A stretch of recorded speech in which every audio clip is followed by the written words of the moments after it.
Picture this, you've been invited to an Edwardian banquet, which is the historical equivalent of being added to a chaotic group chat you didn't ask for.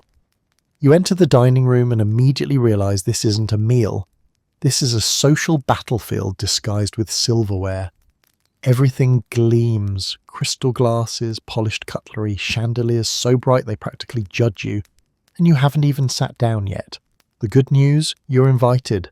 The bad news, your digestive system filed a formal complaint the moment you saw how many forks were waiting for you. The Edwardian table was less a place to relax and more a theatre stage on which everyone performed the role of civilised diner, whether or not they had rehearsed. Hello, travellers. Histories do not always need to be boring. You can rest here and listen to hilarious histories to drift off to sleep. Before we continue, leave a comment to let me know when and where you are listening to this, and hit the subscribe button, but only if you enjoy what I do here. Let's begin. Food itself wasn't merely food. Oh no. In the Edwardian mind, a banquet was a declaration of social rank, artistic taste, imperial reach, and the unfortunate reality that cooks had far too much time on their hands. Presentation mattered so much that even the vegetables had to look like they had undergone character development. A simple roast wouldn't do. It needed sculpted garnish, architectural symmetry, and maybe a flourish so dramatic it might violate modern building codes. You weren't supposed to eat with your stomach. You were supposed to eat with your ability to pretend that everything on display made perfect sense. And speaking of display, the Edwardian table was arranged with almost sacred precision. Candles at strategic intervals, flowers arranged in shapes that made no botanical sense, and place cards that ensured you didn't accidentally sit next to someone who would bore you into the afterlife. A proper banquet table stretched so far you needed visual confirmation that the person at the other end wasn't just a rumour. And you, poor guest, had to walk this tightrope of elegance as though your life depended on it. Because in a way it did. Table manners were social currency. The wrong move, a slip, a spill, or heaven forbid, using the wrong fork could ruin your reputation faster than a bad haircut in high society. The Edwardians took themselves seriously, but their food often didn't. The dishes had flair, drama, and in several cases, a questionable scent. Everything was meant to impress. Even the soup bowls seemed to stare at you like they were wondering whether you deserved what was inside. The banquet's purpose wasn't nourishment, it was demonstration of wealth, refinement, education, and sometimes sheer culinary stubbornness. If the dish didn't sparkle, wobble, or arrive with a backstory, was it even worth serving? At these banquets, you weren't just a guest, you were a witness to etiquette in its most exaggerated form, to dishes so unusual you wondered if the chef was attempting satire, and to conversations where everyone pretended their corsets weren't slowly suffocating them. You would be expected to comment on the food, but not too honestly. If you said it was good, you were safe. If you said it was interesting, everyone knew that meant this dish is a cry for help. And if you dared say nothing at all, well, silence could be interpreted as rebellion. The Edwardians also believed in pacing. Banquets stretched for hours, many, many hours, because compressing luxury into a reasonable mealtime was apparently beneath them. Courses arrived like waves in a culinary storm, some light and pleasant, others confusing, a few quietly threatening. You sat there smiling, nodding, pretending you weren't losing sensation in your left leg.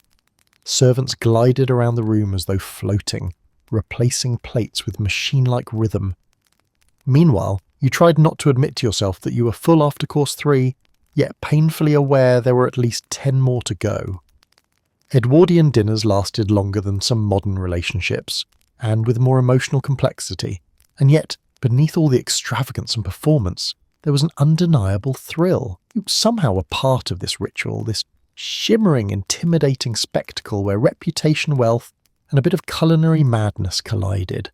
Even if you didn't understand half the dishes, even if you feared for your intestinal well-being, there was something magnificent about the whole affair. It was elegance pushed to the point of absurdity, and everyone participated as though it were perfectly normal. By the end of the evening, you weren't so much fed as transformed emotionally, physically, and possibly spiritually. You were now a survivor of the Edwardian table, a place where food was only the beginning of the adventure and digestion was a distant aspiration. And as you pushed back your chair, pretending you could still move your limbs gracefully, you sensed there was much more beneath the surface of these grand meals. Which brings us to the next chapter, the bewildering ritual of courses themselves, why Edwardian banquets were structured like theatrical productions, and why no one dared ask, "Isn't this a bit much?" Before you even lifted your first fork at an Edwardian banquet, you had to understand the choreography. This wasn't eating, it was endurance. A full Edwardian dinner consisted of so many courses that modern diners would check their watches, their phones, and possibly their wills. Edwardians didn't eat meals, they survived them. Each course was a carefully constructed symbol of wealth and culture, spaced out with pauses so long you could contemplate your entire life's choices between spoonfuls. And if you thought pacing yourself would help, it wouldn't. The banquet moved on its own schedule, one that felt designed by someone who had never truly known hunger or the concept of reasonable. The structure of these dinners was a marvel of social engineering. You didn't simply sit and receive food, you were ushered through a sequence, a culinary pilgrimage. The first courses began innocently enough. A light soup, a small hors d'oeuvre, something gentle, just enough to say, "Welcome, dear guest. We will be testing your stomach's elasticity shortly." Then came the fish course, which was never the same fish twice. Because variety was the true mark of sophistication. You were expected to comment on each dish with admiration, even if you internally questioned whether the chef had just thrown ingredients together out of spite. Between each dish you waited, not briefly, like a modern restaurant pause, but long stretches that gave you ample time to reconsider your social status, your posture, your life, and whether wearing this corset had been a terrible error. Servants glided back and forth, resetting cutlery so frequently that you'd swear the table was regenerating like some polite hydra. Every knife and fork had a specific role, and heaven help you if you reached for the wrong one. You didn't just use utensils, you navigated them like a particularly stressful board game. Menus themselves were small works of literature. They arrived printed on thick cardstock decorated with gilt edges and elaborate fonts, and enough ornamentation to make you wonder whether the graphic designer had been personally offended by simplicity. These menus often ran a page or two, sometimes more, and listed dishes with French names even when the chef was from Birmingham. That's because French was the language of cuisine, and if your menu didn't look like a Parisian opera program, were you even trying? As the courses progressed, the food grew increasingly bold. Meat courses appeared with gravitas, roasts, game birds, and occasionally something so elaborately garnished it seemed to be auditioning for a role. Then came the relevés and entrees, categories Edwardians insisted were distinct even though they blurred together with the determination of siblings arguing over who sat where at dinner. You had to pretend you understood the difference. Pretending, after all, was the backbone of high society. Conversation, meanwhile, was expected to flow with the same rhythm as the courses, never too fast, never too intense, and always polite enough to mask the fact that nearly everyone was a little hungry, a little overwhelmed, or beginning to question their ability to endure 16 courses without emotional support. The host orchestrated the banquet like a conductor, ensuring no one finished too fast or too slow, because pacing was everything. The true nightmare scenario? Being caught mid-bite when everyone else's plates were already cleared. Socially, that was the equivalent of tripping during a royal procession. The pauses between dishes weren't empty moments either. They were opportunities for observation. Who held their wine glass correctly? Who chewed too enthusiastically? Who dared look bored or worse, satisfied after only a few courses? Satisfaction was inappropriate until at least course 12. The ideal diner gave the impression of endless appetite and infinite grace, while secretly longing for their bed, a glass of water, and a future without digestive regrets. Dessert came near the end, but not before several intermediate dishes that seemed designed solely to interrupt dessert's arrival. You might be given a palate cleanser, usually a tiny sorbet so cold and sharp it had briefly erased your memory. Then came the sweet dishes, elaborate construction, glazed, iced, or set aflame, because nothing said refinement like wondering whether the dessert was supposed to be on fire. Finally, after what felt like a lifetime compressed into a single evening, coffee or tea appeared. This was the Edwardian way of telling you the ordeal was nearly done. Guests often moved to the drawing room afterward, pretending they weren't contemplating a lie down on the nearest available furniture. The meal ended, but the feeling of fullness lingered like a dramatic subplot. And as you stood, stretching legs that had known imprisonment for hours, you realised something essential. Edwardian dining wasn't about food alone. It was spectacle, ceremony, performance, an edible opera where everyone played a part. Surviving it meant you had the stamina, manners, and intestinal fortitude required for high society. Which brings us neatly to the next chapter, one of the most prestigious dishes ever served, turtle soup, and why Edwardians adored a slow-moving creature as though it were the crown jewel of cuisine. Before the Edwardians even lifted a spoon to taste turtle soup, they had already signalled to their guests, their staff, and possibly the entire neighbourhood that they possessed a very specific kind of wealth, the kind that could afford ingredients that moved no faster than a mildly discouraged rock. Turtle soup wasn't just food, it was theatre in a bowl. Nothing says refinement like boiling an animal that looks permanently confused. And yet, for decades, this dish was the edible badge of sophistication, the culinary equivalent of wearing a velvet suit in July, just to prove you could. Turtles, especially the prize green sea turtles, were the haute couture of Edwardian dining. They were imported across oceans in ships outfitted with tanks, sloshing alongside barrels, crates, and the occasional sailor wondering why the animal got better accommodation than he did. When these turtles arrived at English docks, they didn't simply become dinner, they became a statement. To serve turtle soup meant you had access to global trade networks, a chef who wasn't intimidated by reptiles, and guests who pretended not to notice the ethical quandaries staring them in the face. Preparation of turtle soup was an ordeal only the bravest or most stubborn chefs attempted.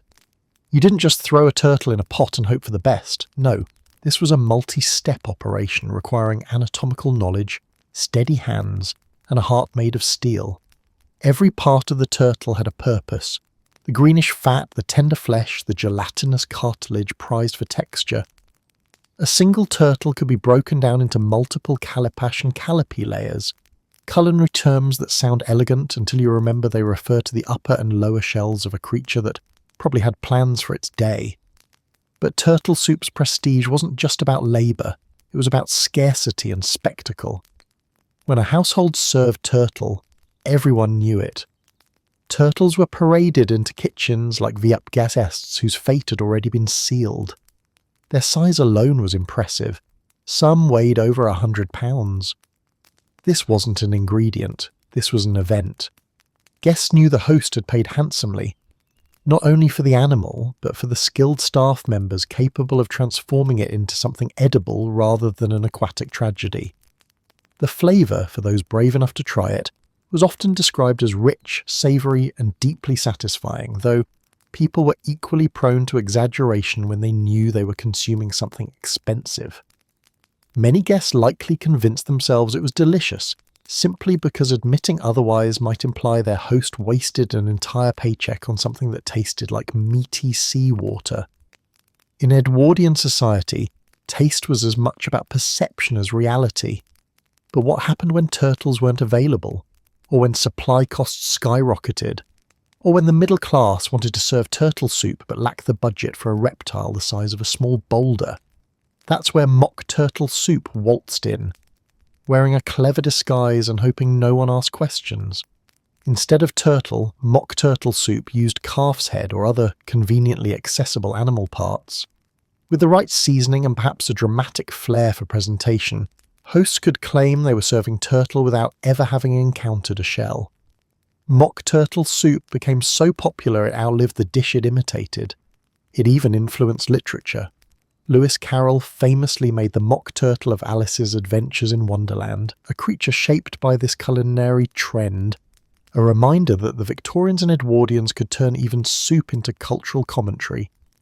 Still, among the elite, real turtle soup remained the gold standard. Mock versions were considered respectable but never glamorous. It was like wearing silk versus wearing silk-like. One made you admired, the other made you nodded at politely. The Edwardians' determination to maintain turtle soup's status also led to elaborate service rituals. The soup was often ladled at the table, sometimes from tureens shaped like turtles themselves, because nothing enhances appetite like being reminded of the creature's former identity. These gleaming porcelain reptiles were beloved centerpiece items, adding drama to a dish that frankly had drama built into it already. And in a culture obsessed with appearances, these ornate vessels did some heavy lifting. If your soup didn't impress on taste alone, at least the dishware could distract everyone. There was, of course, the unspoken truth. Many diners didn't actually like turtle soup, they liked what it represented.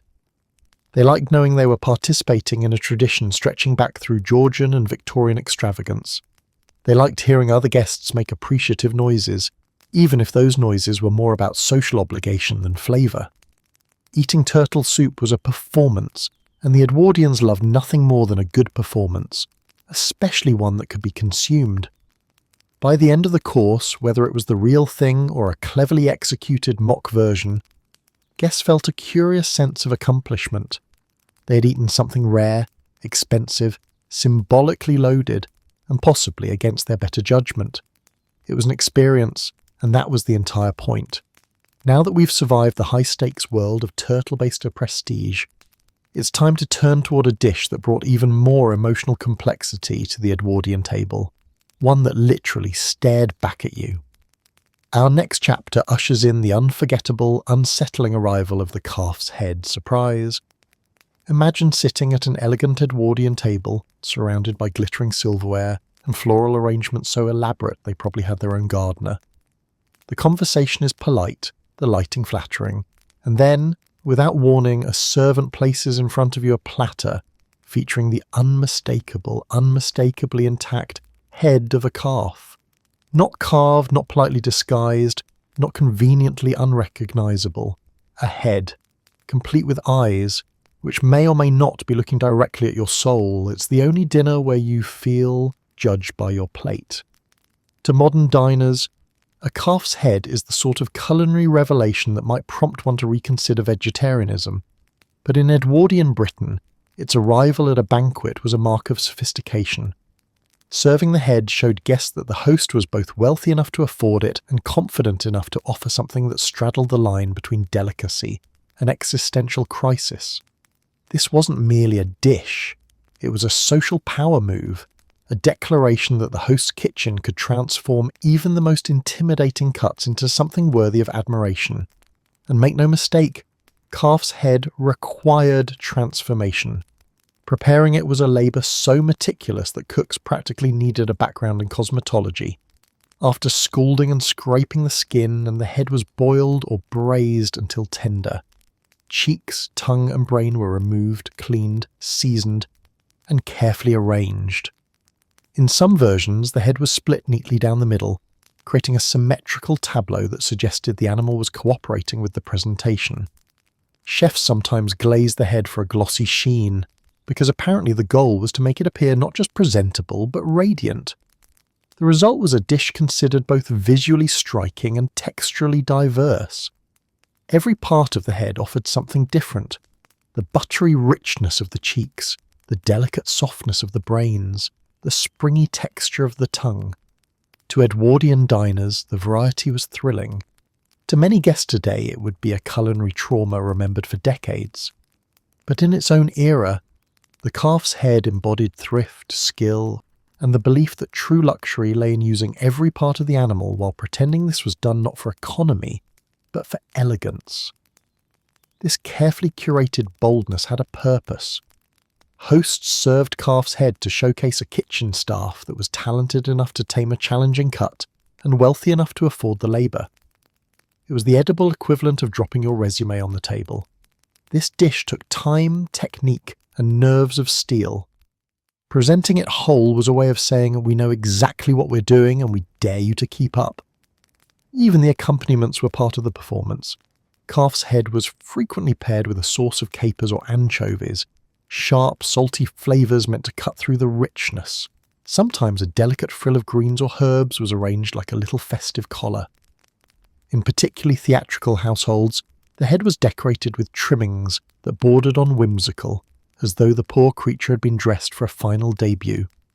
You were expected to admire this, not question the sanity of whoever put parsley behind the ears. Guests, for their part, had to navigate this visual drama with grace. It was socially unacceptable to flinch, gag, or whisper, "Is it looking at me?" The proper response was to nod in appreciation, comment on the tenderness, and carry on as though your dinner hadn't just made prolonged eye contact. If you hesitated, your host might interpret this as a lack of sophistication. Eating calf's head wasn't merely a matter of appetite, it was a matter of reputation, and of course carving the head required yet another layer of skill.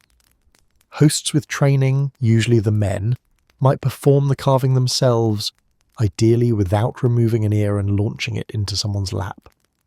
Otherwise, a senior servant took charge, separating cheeks and tongue with the dignity of a person performing delicate surgery in front of an audience. Diners watched with polite fascination, privately hoping the cheek they were served had not spent the last 10 minutes silently judging them. Despite its confrontational appearance, calf's head was genuinely enjoyed by many. The cheeks were prized for their succulence, and the tongue had been considered a delicacy in Europe for centuries. Even the brain, though treated today with skepticism, was savoured by those who appreciated its creamy richness. To Edwardian palates, this dish wasn't strange at all. It was tradition, and tradition, particularly at the table, carried immense authority. Still, for all its popularity, calf's head brought a certain air of drama no other dish could replicate. Few foods reminded diners so clearly that the creature before them had once lived, breathed, and probably had hopes of its own. In a way, it forced Edwardians to confront the reality behind their feasts, even as they smothered that awareness under layers of etiquette and lemon-scented napkins. Once the meal moved on, guests often attempted to forget the unsettling intimacy of the head course. But the memory lingered, as all highly personal staring contests do. Calf's head became one of those dishes that separated the polite from the faint-hearted, the adventurous from the merely hungry. It was a rite of passage, a test of social poise, and a conversation starter no one dared start. Having survived the accusatory gaze of the calf's head, it's time to explore another Edwardian culinary obsession, one far less confrontational yet arguably stranger in its own right. Prepare to glide into a world where meats, vegetables, and entire dinners were trapped beneath shimmering layers of gelatin.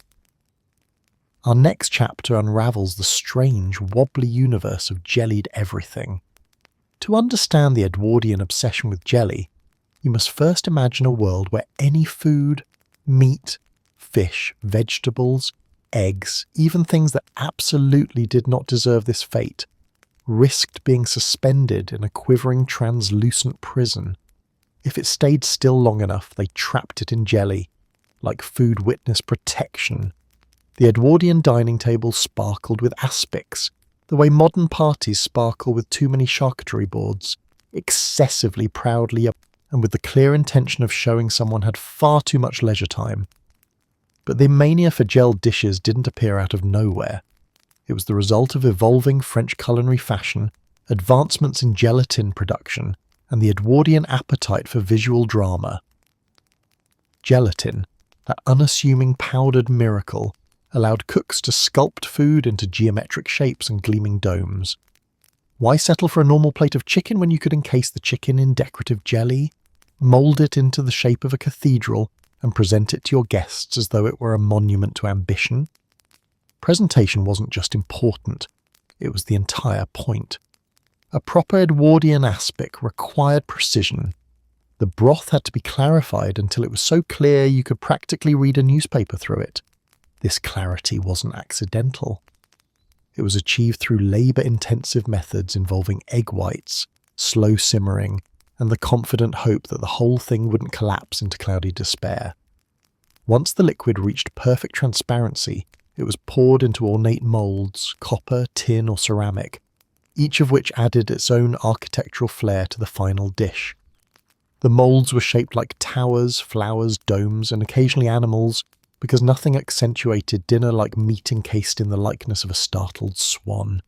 And inside this shimmering landscape, anything, quite literally anything, slices of chicken, ham tongue, or fish arranged like museum exhibits, peas suspended mid-air like they were frozen in time, perfectly sliced carrots fanned out to suggest artistic contemplation, boiled eggs perched with unsettling symmetry. The more symmetrical, the more impressive. An aspic wasn't simply food, it was a challenge. Behold the wonders of gelatin, and please don't think too hard about the temperature of whatever you're about to eat.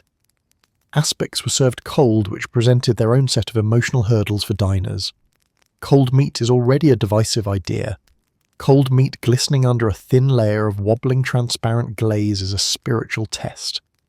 Guests approached aspics cautiously, knives trembling slightly as they cut through the gelatin's subtle resistance. It was like performing minor surgery. One slip and the whole structure jiggled in protest. But manners demanded calm, elegance, and the illusion that nothing here was remotely bizarre.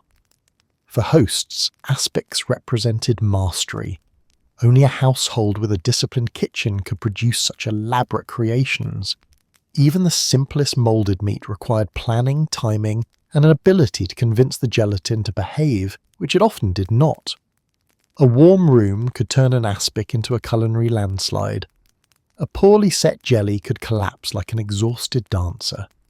Servants carried these dishes with the same reverence one might carry precious relics, praying silently that this shimmering edible sculpture would hold itself together for the brief walk from kitchen to table.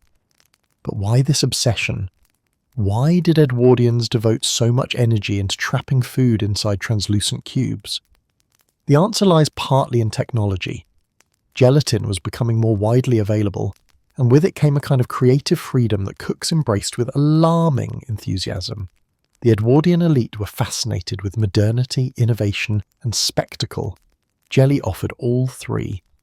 It was cutting-edge cuisine with the visual drama of stained glass and the textural surprise of, well, jelly. And let's be honest, aspics were meant to impress. They signalled wealth not because of the ingredients themselves, but because of the labour required. A jelly-laden banquet whispered, "My staff is highly trained, my kitchen is impeccably equipped, and I have enough disposable time to insist that my vegetables float artistically." It was a domestic flex, quietly arrogant, undeniably effective.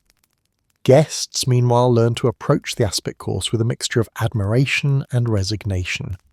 Some genuinely enjoyed the delicate flavours, veal stock, herbs, citrus tones, and the natural sweetness of vegetables. Others endured it because rejecting an aspic was equivalent to rejecting the social fabric binding the dining room together.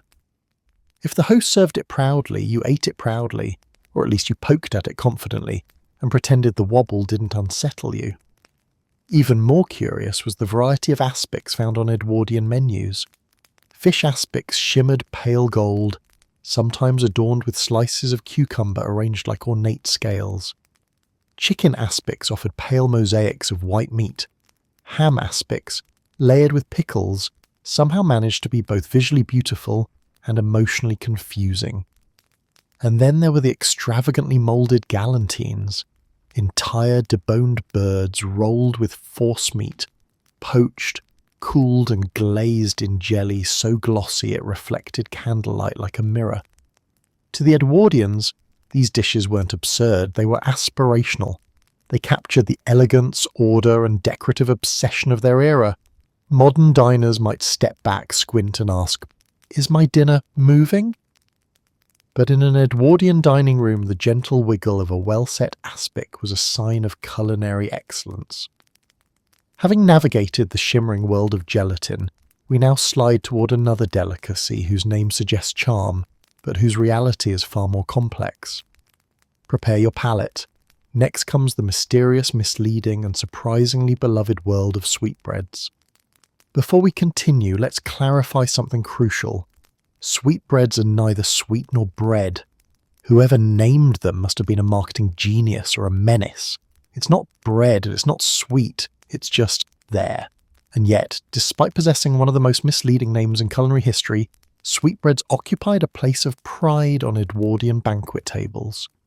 Serving them wasn't merely offering food, it was signalling refinement, wealth, and the ability to appreciate delicacies that required a certain courage. So what exactly are sweetbreads? They are glands. More specifically, the thymus or pancreas of a young animal, most commonly a calf or lamb.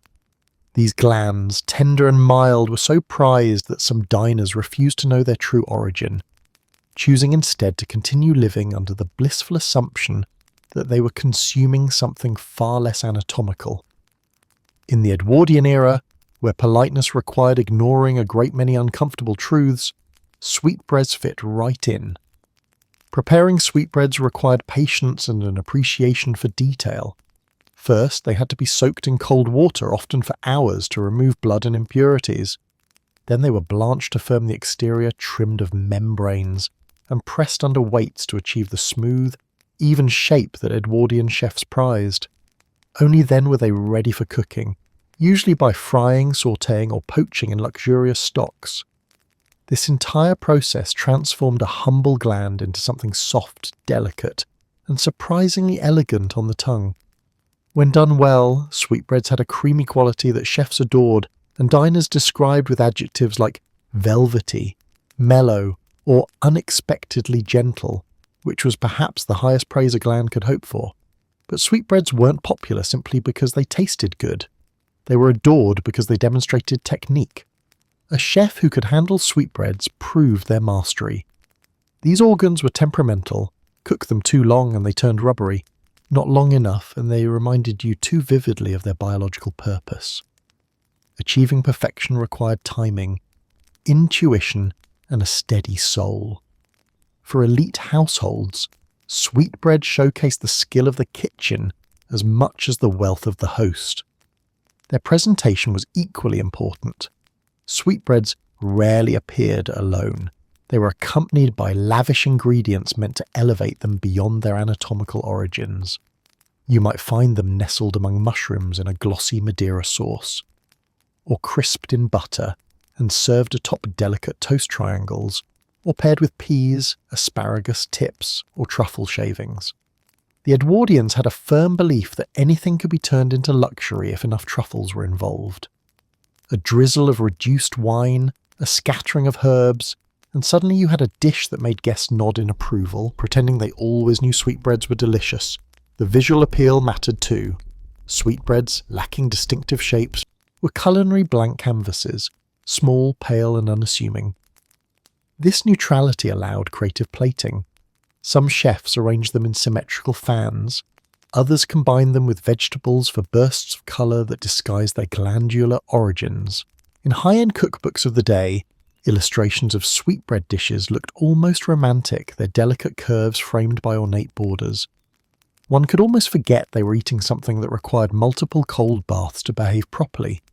Why then were sweetbreads a status symbol? Partly because they were expensive and perishable.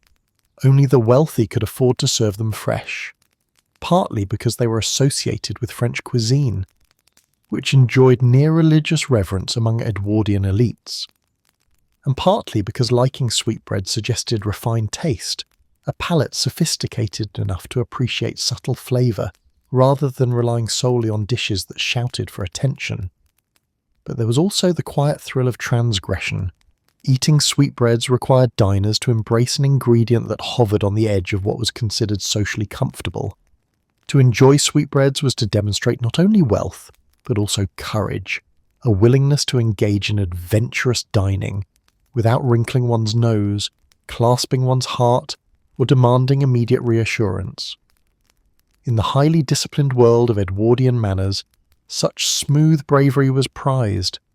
Still, for all their elegance, sweetbreads inspired private reactions that etiquette demanded guests suppress.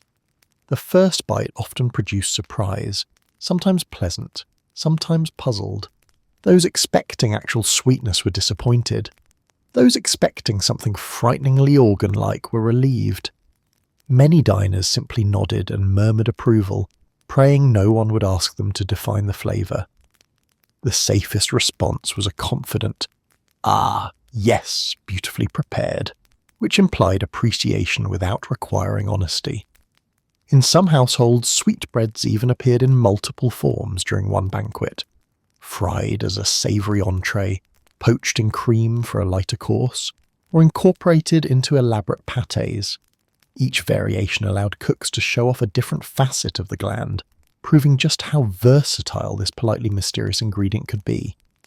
Even skeptics had to admit, sweetbreads held a certain charm. They were luxurious without being flashy, sophisticated without being intimidating, and humble enough that chefs could transform them into whatever the menu needed. They were the culinary chameleons of the Edwardian kitchen, soft enough to absorb flavour, neutral enough to dress elegantly, and unusual enough to spark polite whispered conversation. Having navigated the smooth, subtle world of sweetbreads, our Edwardian dining adventure is ready to take a more flamboyant turn. The next stop isn't delicate or subtle, it's spectacular, feathered and wildly theatrical. Prepare to meet the one creature that refused to go quietly into the oven, the glorious, impractical and completely over-the-top roast peacock. If there was ever a dish that announced, loudly and with full theatrical confidence, "We have more money than sense," it was the Edwardian roast peacock. Long before these birds became elegant lawn ornaments or decorative motifs on china, they strutted across medieval banquet tables as edible trophies.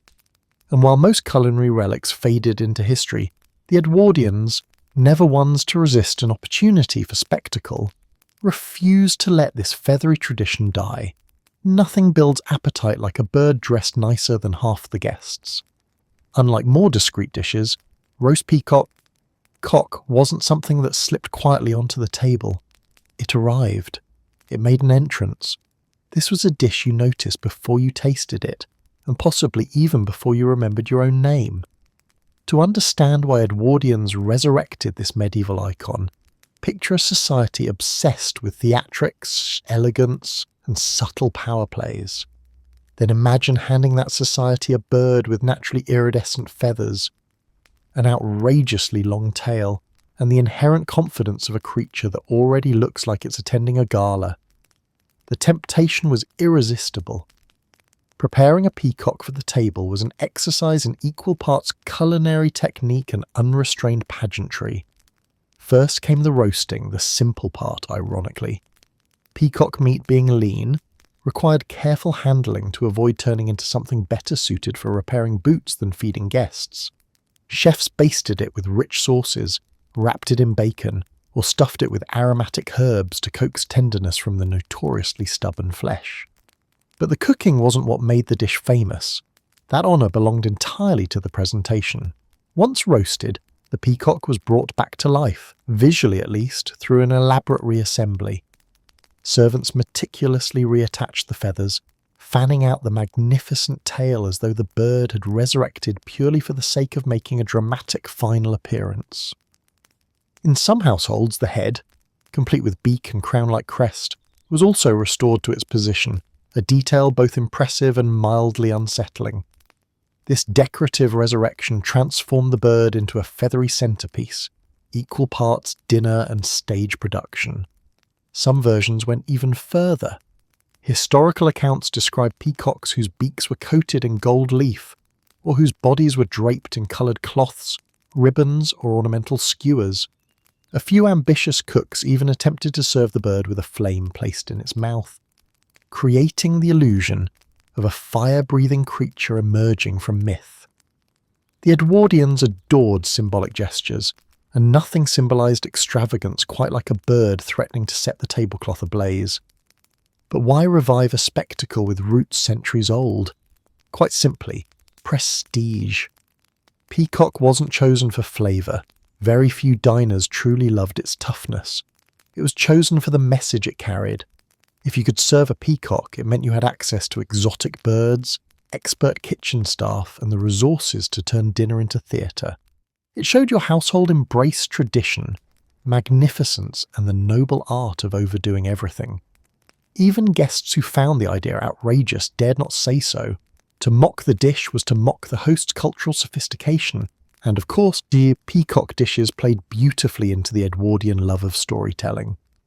As the bird was carried into the room, guests whispered, speculated, and admired. Was this a nod to medieval feasts? A playful display of aristocratic flair? A challenge to rival hosts? Every host hoped their dinner would be remembered, and nothing etched a banquet into memory like a shimmering, reassembled bird gliding toward the table as though auditioning for its own legend.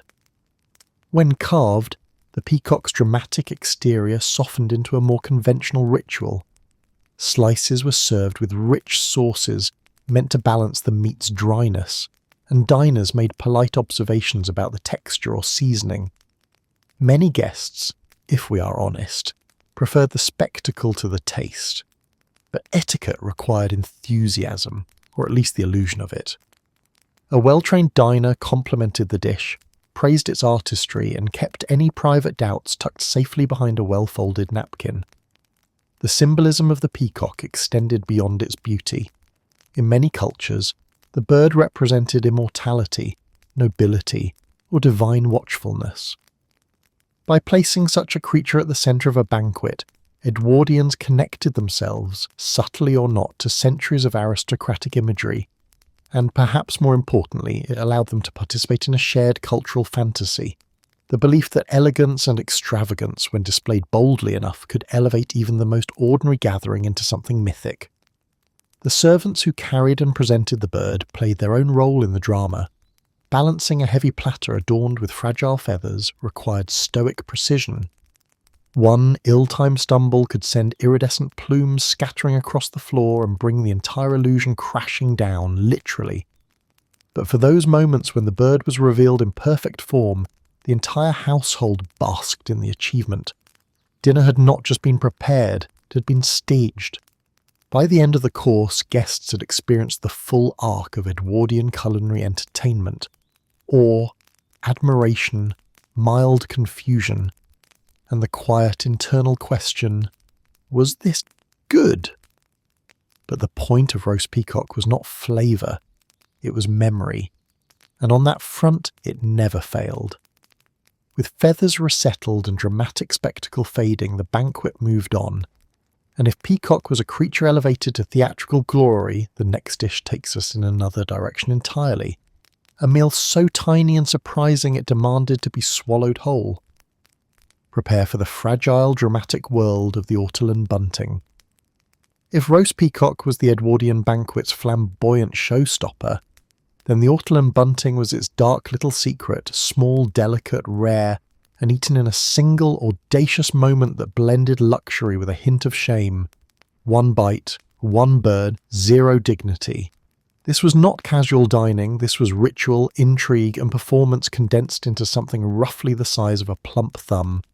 And the Edwardians adored it precisely because it was the kind of delicacy that whispered of wealth while simultaneously making everyone involved feel slightly guilty. The ortolan itself was a tiny migratory songbird celebrated across Europe for its rich buttery flavour, a flavour so prized that enthusiasts described it with a reverence that bordered on poetry. This bird, no bigger than a fistful of almonds, was imported from the continent for the elite who craved exotic luxuries even a generous British countryside could not provide. In the Edwardian world, where novelty and foreignness often equalled prestige, the ortolan was irresistible. It was rare, delicate, and expensive, three qualities that immediately secured its place at grand tables. But what made the ortolan infamous was not its skicha nor its scarcity, but its method of consumption. Traditional practice dictated that the entire bird be eaten whole, not cut, not picked apart, not delicately nibbled, whole. The idea was to experience every texture and flavour simultaneously. The crispness of the roasted skin, the melt of the fat, the richness of the tiny organs, the whisper of herbs used in its preparation. It was a sensory explosion packed into a single mouthful, kind of culinary drama unmatched by any other dish at the banquet.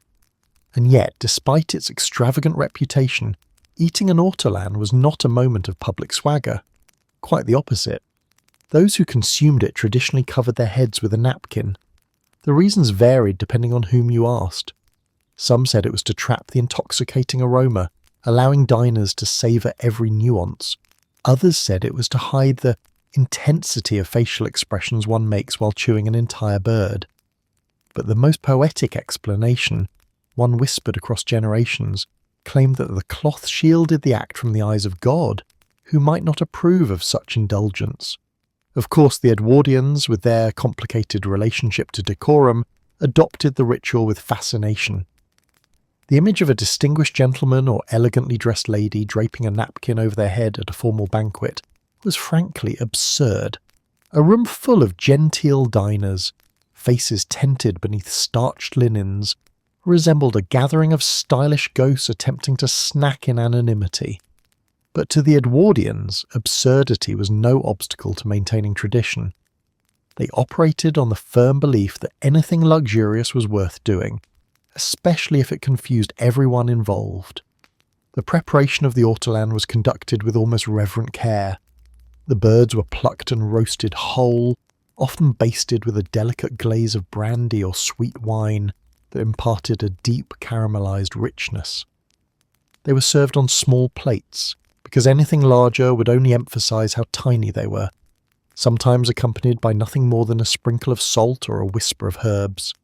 This dish depended entirely on the natural flavour of the bird, celebrated by those with sufficiently adventurous palates. But flavour wasn't the only selling point. The ortolan's allure stemmed from exclusivity. Few people ever tasted one. Fewer still understood what exactly they were eating. That exclusivity made the dish a status symbol, a culinary experience that said, I have connection, influence, and an appetite strong enough to handle an entire bird in one mouthful. It was the gastronomic equivalent of wearing a jewel so rare that only 2 or 3 people in the room could recognise it. And yet, for all its prestige, the ortolan occupied a strange emotional territory. Consuming an entire creature in a single bite left some diners reflecting more deeply than their hosts might have hoped. There was intimacy in such eating, a confrontation with the reality of one's food that few dishes demanded. Many Edwardians, raised on a culture of distance between diners and ingredients, found the experience both thrilling and quietly unsettling. But humans have long been drawn to foods that challenge both palate and conscience, and the ortolan was the perfect fusion of both. At a banquet, the moment the ortolan course arrived was unmistakable.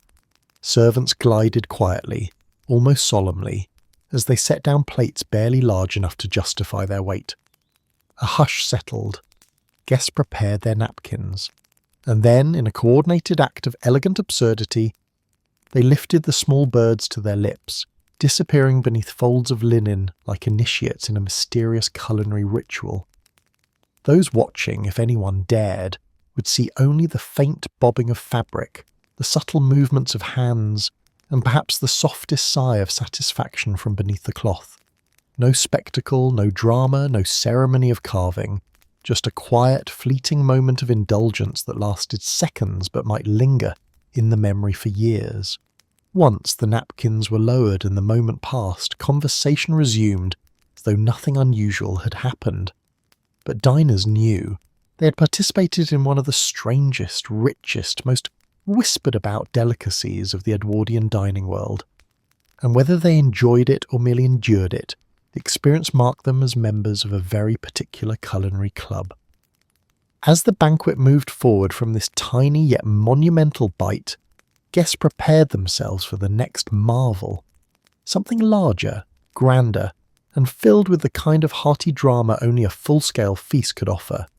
Next comes a dish that took the Edwardian love for abundance and packed it into a single crust. The legendary oversized everything-stuffed game pie.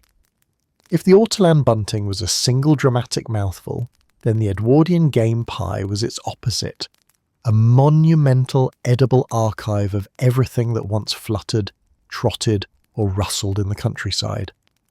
This dish didn't whisper wealth, it announced it with the confidence of a brass band. Served as the centerpiece of grand banquets, game pies were colossal constructions packed with so many animals that eating one felt less like dining and more like consuming a small portion of Britain's natural history. It's the only dinner where you can say you ate an ecosystem. To understand the game pie, you must imagine a dish that thought modesty was a personal failing. Its origins stretched back centuries, but in the Edwardian age it reached peak theatricality. This was not your ordinary pie. This was a towering, ornately sculpted, many-layered marvel consisting of hare, venison, pigeon, partridge, sometimes even boar or tiny birds tucked in for flavour. A single slice offered a geological cross-section of the English countryside, meat strata so distinct you could practically date them like fossils. But before the pie even reached the dining table, it had already undergone an artistic transformation. Edwardian kitchens treated pastry like marble. The crust wasn't merely a container, it was a canvas. Chefs sculpted elaborate decorations into its golden walls, oak leaves curling delicately along the edges, hares leaping joyfully across the sides, pheasants posed mid-flight, and intricate braids that suggested someone in the kitchen had secretly attended art school. Sometimes the entire top of the pie featured a sculpted scene, an edible panorama celebrating the very animals whose cousins now lay beneath the crust. It was a slightly macabre, deeply impressive cycle of culinary life. Building the interior required equal artistry. Game meat had to be seasoned, marinated, layered, and arranged with purposeful symmetry. Nothing was tossed carelessly. Every chunk of venison, every sliver of pigeon breast, every cube of hare had a designated spot in the architectural blueprint. The result was a structured harmony of meats, herbs, and aspic, a mosaic held together by gelatin-rich stocks that solidified during cooling. When the pie was sliced open, the layers held like a perfectly assembled puzzle. Guests leaned forward, admiring the craftsmanship before anyone even lifted a fork. The flavour itself was an experience, rich, earthy, and deeply aromatic. Game pie captured the essence of woodland feasts and opulent kitchens. Each bite carried different notes: the sweetness of marinated hare, the robustness of venison, the tender burst of pigeon, the aromatic dance of thyme and mace. The Edwardians embraced this complexity. To them, food wasn't supposed to be simple. It was supposed to be an adventure for the senses, a demonstration of what a household could command from both land and labour. But the true drama came during the presentation. Game pies, often baked in massive moulds, required multiple servants to carry them into the dining room. Their arrival was theatrical, a grand procession, the pie glistening beneath candlelight, the scent drifting like an aromatic herald announcing, "Prepare yourselves." Guests would straighten in anticipation, conversations faltering just enough to signal admiration. This wasn't merely dinner, it was a performance. Hosts loved game pie because it marked them as people of means. Preparing one required extensive hunting connections or relationships with suppliers who specialised in high-quality game. It demanded cooks trained in both traditional methods and delicate pastry work. It required time, hours, sometimes days, and impeccable coordination. To serve a truly impressive game pie was to declare oneself the master of abundance, but despite the grandeur, there was an undeniable rustic charm to game pies. They reflected the British countryside, the hunting traditions of the upper classes, and the nostalgia for feasts held in ancestral homes. For many Edwardians, a game pie felt like a bridge between their storied past and their glittering present. Old world comfort delivered with new world extravagance. That said, game pies also had a habit of leaving guests slightly overwhelmed. A single slice could be astonishingly heavy.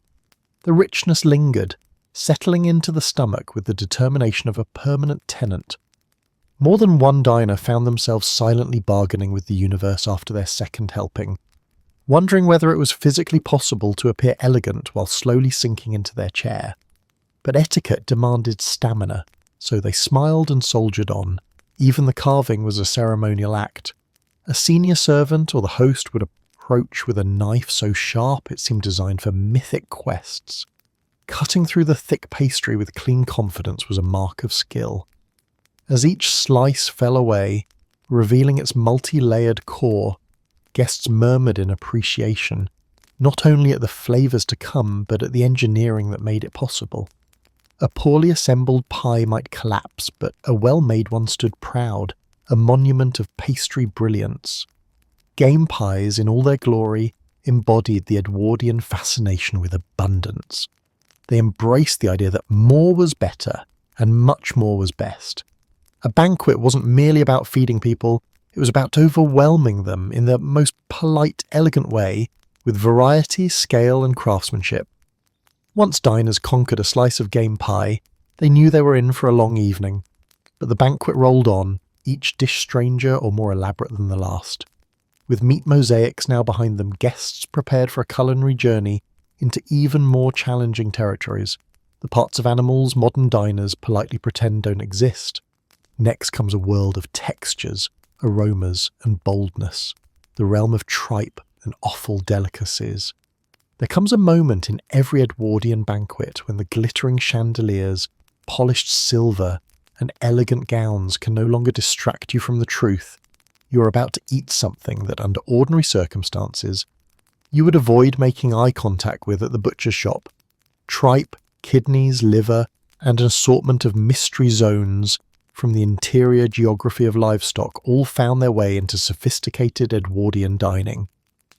The Edwardian motto, waste nothing, even the things that should absolutely be wasted. To modern diners, these ingredients might seem like a dare, but to Edwardians, they were beloved delicacies. Proof that a well-run kitchen could transform even the humblest anatomical leftovers into dishes worthy of elite palates. Offal wasn't merely food, it was culinary thrift elevated into an art form, a testament to skill, and a subtle nod to British practicality wrapped in French technique.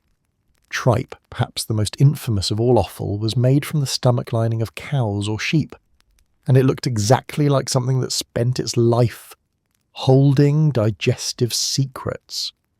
Pale, rubbery, and textured like a washboard, tripe required serious culinary intervention to become edible, let alone elegant. It had to be scrubbed, boiled, soaked, and coaxed into tenderness. Only then could it be transformed into soups, stews, or fried delicacies. When seasoned well, it absorbed flavours beautifully, though skeptics might argue that anything subjected to hours of preparation deserves at least some sympathy. In Edwardian kitchens, tripe often appeared in creamy sauces, delicately spiced broths, or gently braised dishes that softened its natural firmness. For cooks, mastering tripe was a badge of honour, a demonstration that they could reshape an unpromising ingredient into something guests would praise. For diners, liking tripe said, "I am cultured enough to enjoy food that terrifies less adventurous souls." Next came kidneys, which offered their own distinct charm and aroma. Kidneys had an unmistakable scent that required careful management, usually through soaking or blanching. But once tamed, they became tender morsels beloved for their rich, savoury flavour. Edwardian cooks sautéed them in butter, folded them into pies, or simmered them with wine and herbs until they reached a velvety texture. Devotees claimed kidneys had depth and complexity. Detractors claimed they tasted like regret. But at an Edwardian banquet, you did not voice such opinions unless you wanted to be quietly exiled to the corner of the drawing room. Liver, another staple of the Offal family, brought a bold, unmistakable flavour to the table. Served pan-fried, minced into pâtés, or incorporated into savoury spreads, liver was valued for its luxurious texture and nutritional reputation. To the Edwardians, liver felt hearty, old-world and robust. To modern diners, it occasionally feels like a texture test. But in the era's culinary landscape, liver dishes were understood not as oddities but as sophisticated statements, evidence of a host who respected tradition and flavour in equal measure. The Edwardians didn't stop there, of course. Hearts were used in ragouts, tongue appeared sliced in savoury jellies or roasted whole. Bone marrow was scooped from roasted bones and spread on toast with relish. Each item, though undeniably unconventional, had its own set of devoted admirers who praised its richness, tenderness, or character, a polite way of acknowledging that the dish tasted like it had lived a life before reaching the table. What made these ingredients so beloved wasn't merely flavour, it was philosophy. Edwardian kitchens prided themselves on resourcefulness and respect for the whole animal. Throwing away good edible parts was considered wasteful and, more importantly, unimaginative. A great chef proved their worth not through expensive ingredients alone, but through the transformation of the ordinary, or the intimidating, into the exceptional. Offal offered the ultimate challenge, and Edwardian cooks embraced it with gusto. The French influence too contributed significantly to Offal's popularity. French haute cuisine celebrated dishes like sautéed kidneys, calf's liver, and sweetbreads, their cousin in glandular glory. Edwardian hosts, always eager to emulate continental sophistication, adopted these dishes into their own repertoire. Serving offal wasn't just practical, it was fashionable. Diners, for their part, approached these courses with a mixture of curiosity and composure. Politeness dictated enthusiasm or the illusion of it.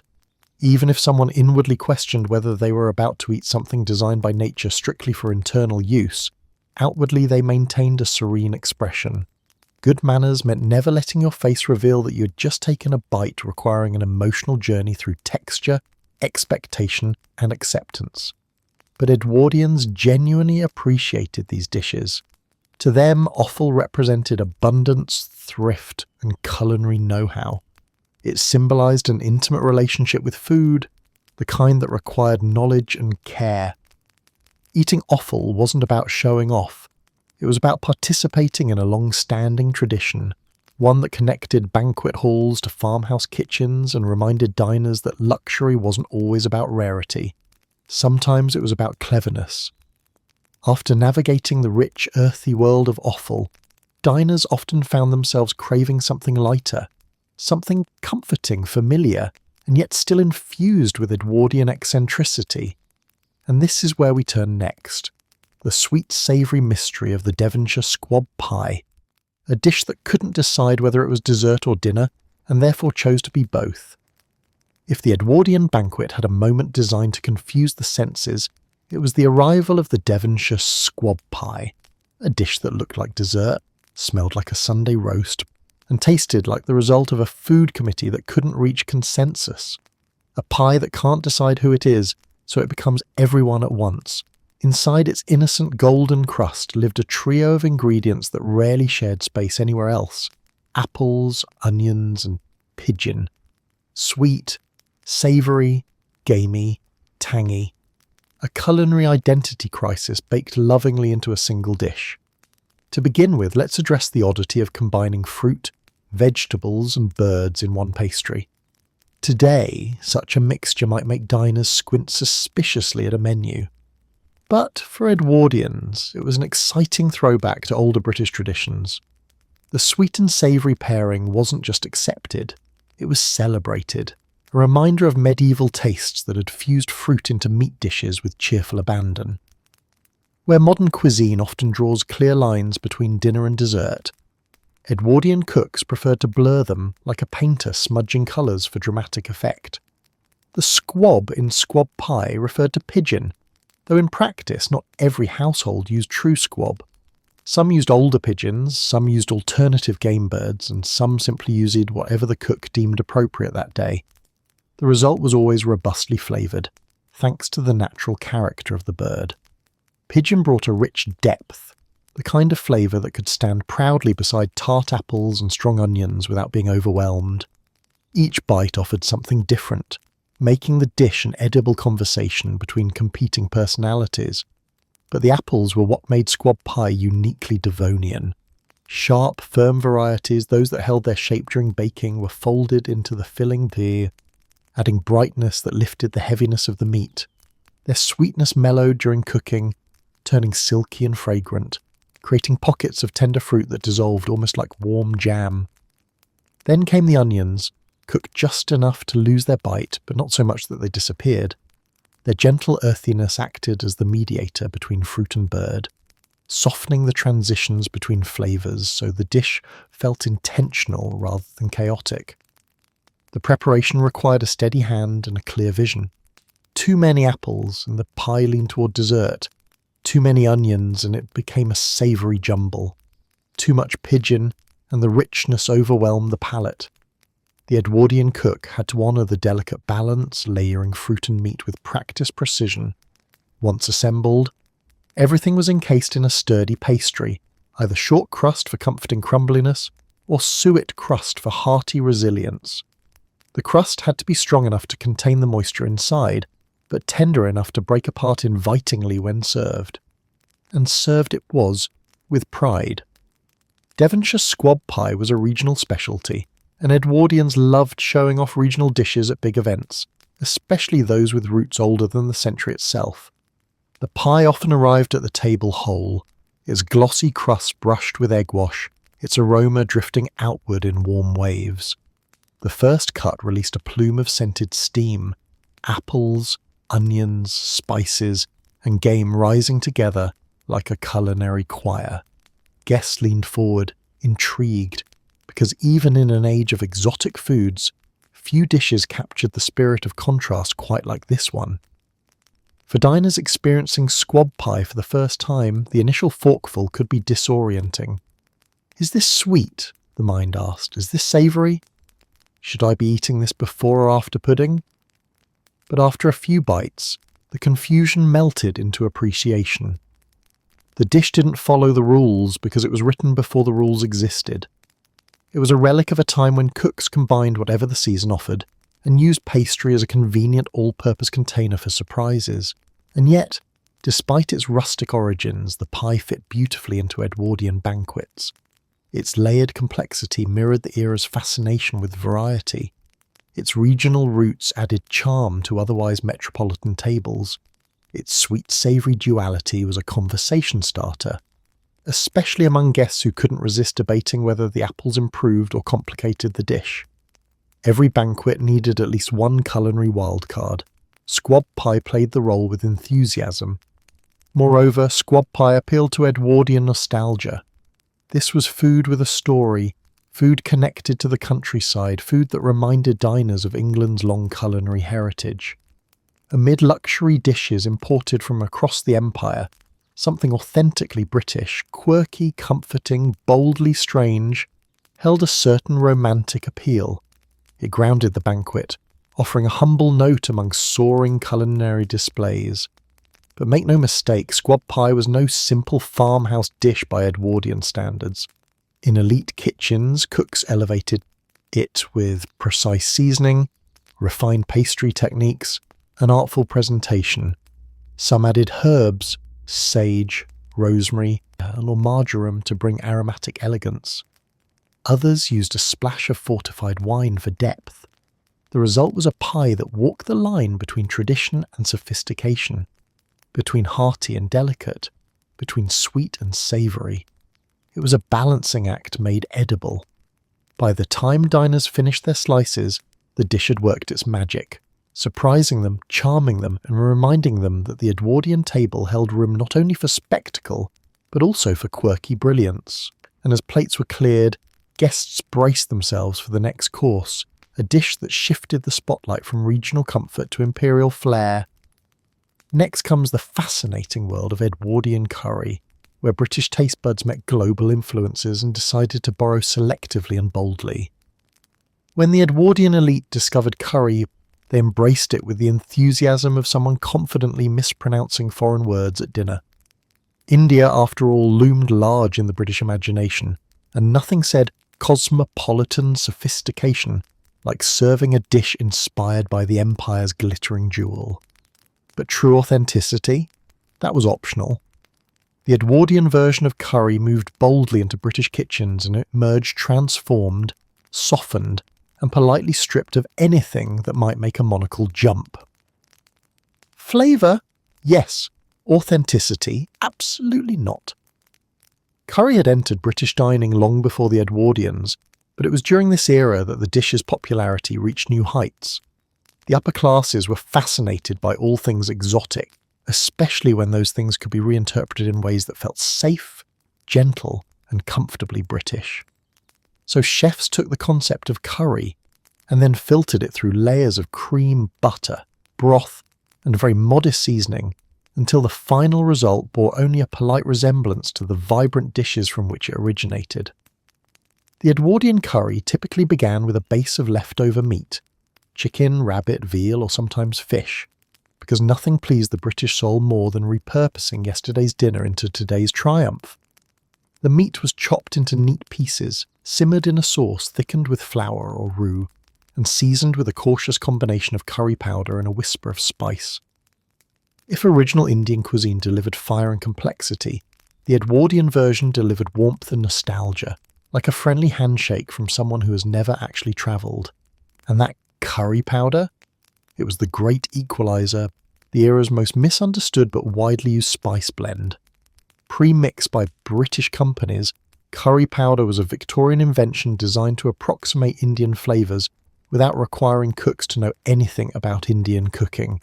It was turmeric-heavy, mild, and incredibly uniform, the culinary equivalent of painting a vibrant mural with only 3 crayons. Edwardian cooks relied on it religiously, sprinkling it into everything from soups to eggs to sauces, with the conviction of someone who had found the key to worldly cuisine. One of the most common versions served at banquets was the famed chicken curry, a dish so gentle it could be fed to a nervous cat.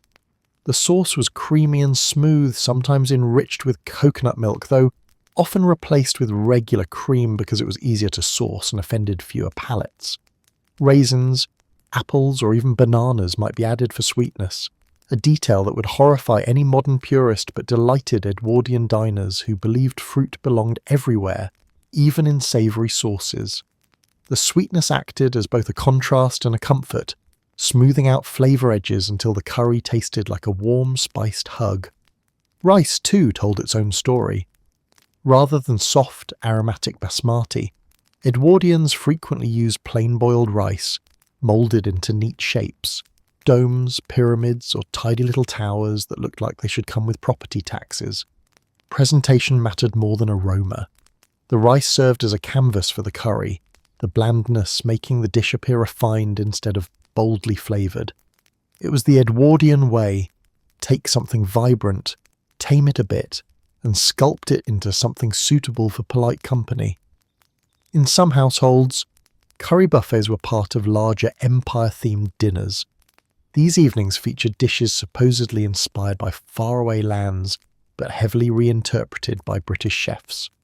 An Edwardian curry might be served alongside mango chutney, sometimes homemade, sometimes imported, frequently overly sweet, toasted almonds, and pickled onions. Diners assembled their plates with the satisfaction of explorers, unaware that their curry night bore only a distant resemblance to the cuisine being imitated.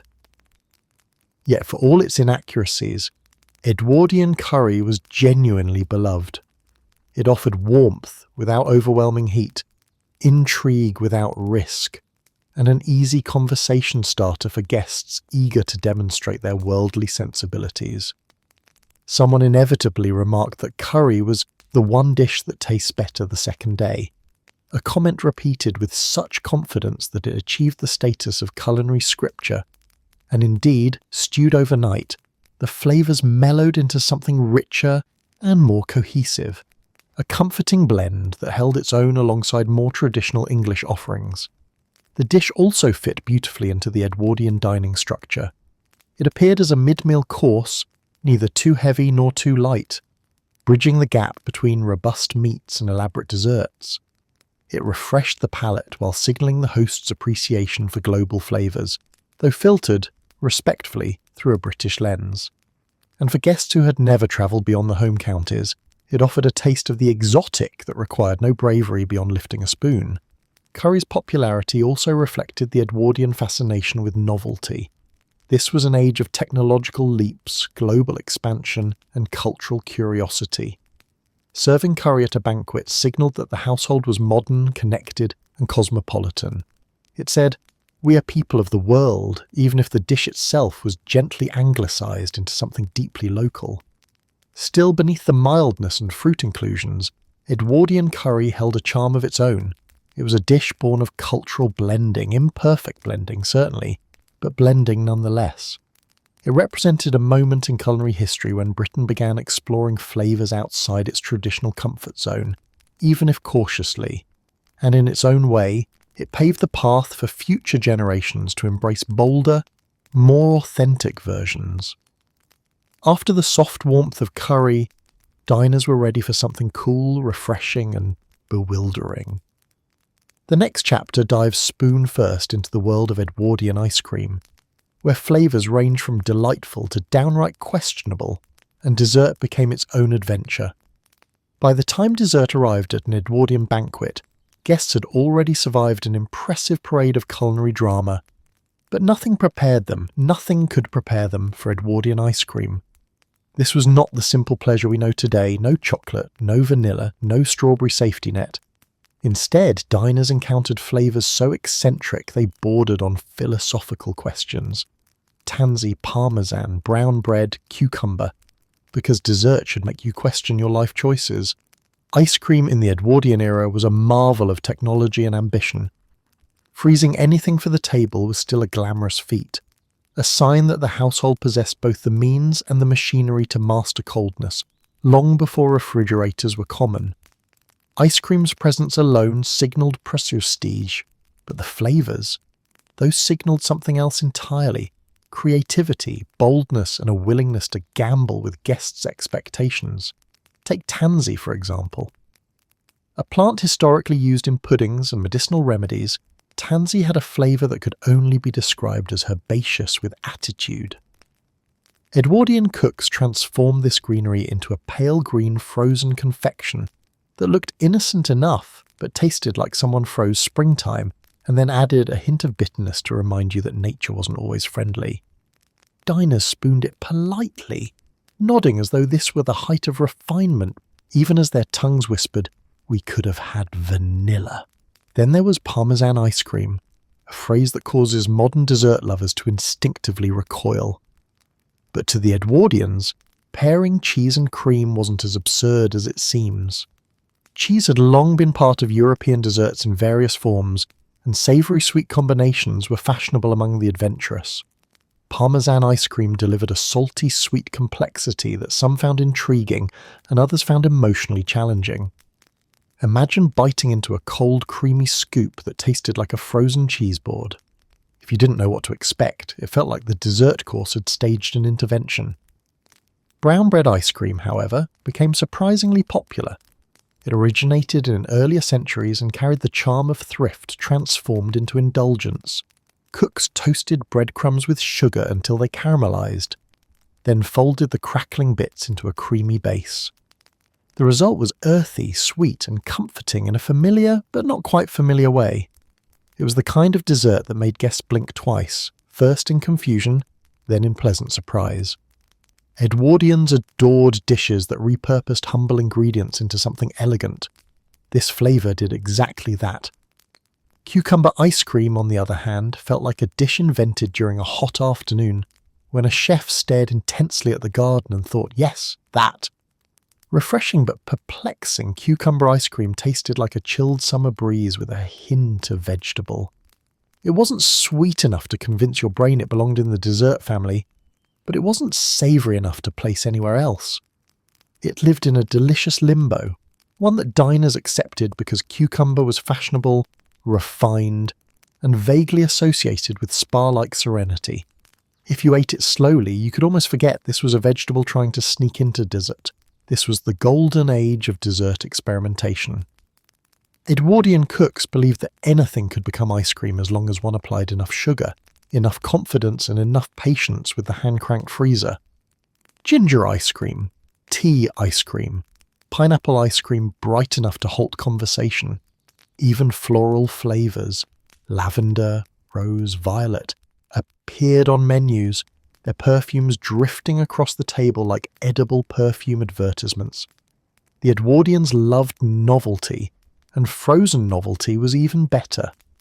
But eccentric flavours weren't simply culinary whimsy, they were statements of sophistication. To serve unusual ice cream at a banquet was to demonstrate creativity, modernity, and worldliness. Guests were expected to approach each spoonful with an open mind, praising the chef's skill and artistic daring. Even when the flavour startled them, etiquette demanded admiration, and truth be told, many diners enjoyed the thrill of unpredictability, the sense that dessert could still surprise them after so many elaborate courses. Presentation played its own important role. Ice creams were moulded into elegant shapes, domes, pyramids, shells, or even miniature fruits. Some were served with delicate wafers, spun sugar, or candied petals. Others arrived in ornate silver dishes that silently announced, "We can freeze anything we want, and we will." The entire affair was a spectacle of cold luxury. For diners, the first taste of an unusual ice cream was always a moment of suspense. Would it be pleasantly refreshing or quietly alarming? Would it make them smile or make them wonder whether the chef was playing a gentle prank? A well-made unusual ice cream felt like a revelation. Familiar ingredients reborn as something unexpected. A poorly made one tasted like the dessert course needed counselling. But in either case, the experience was memorable.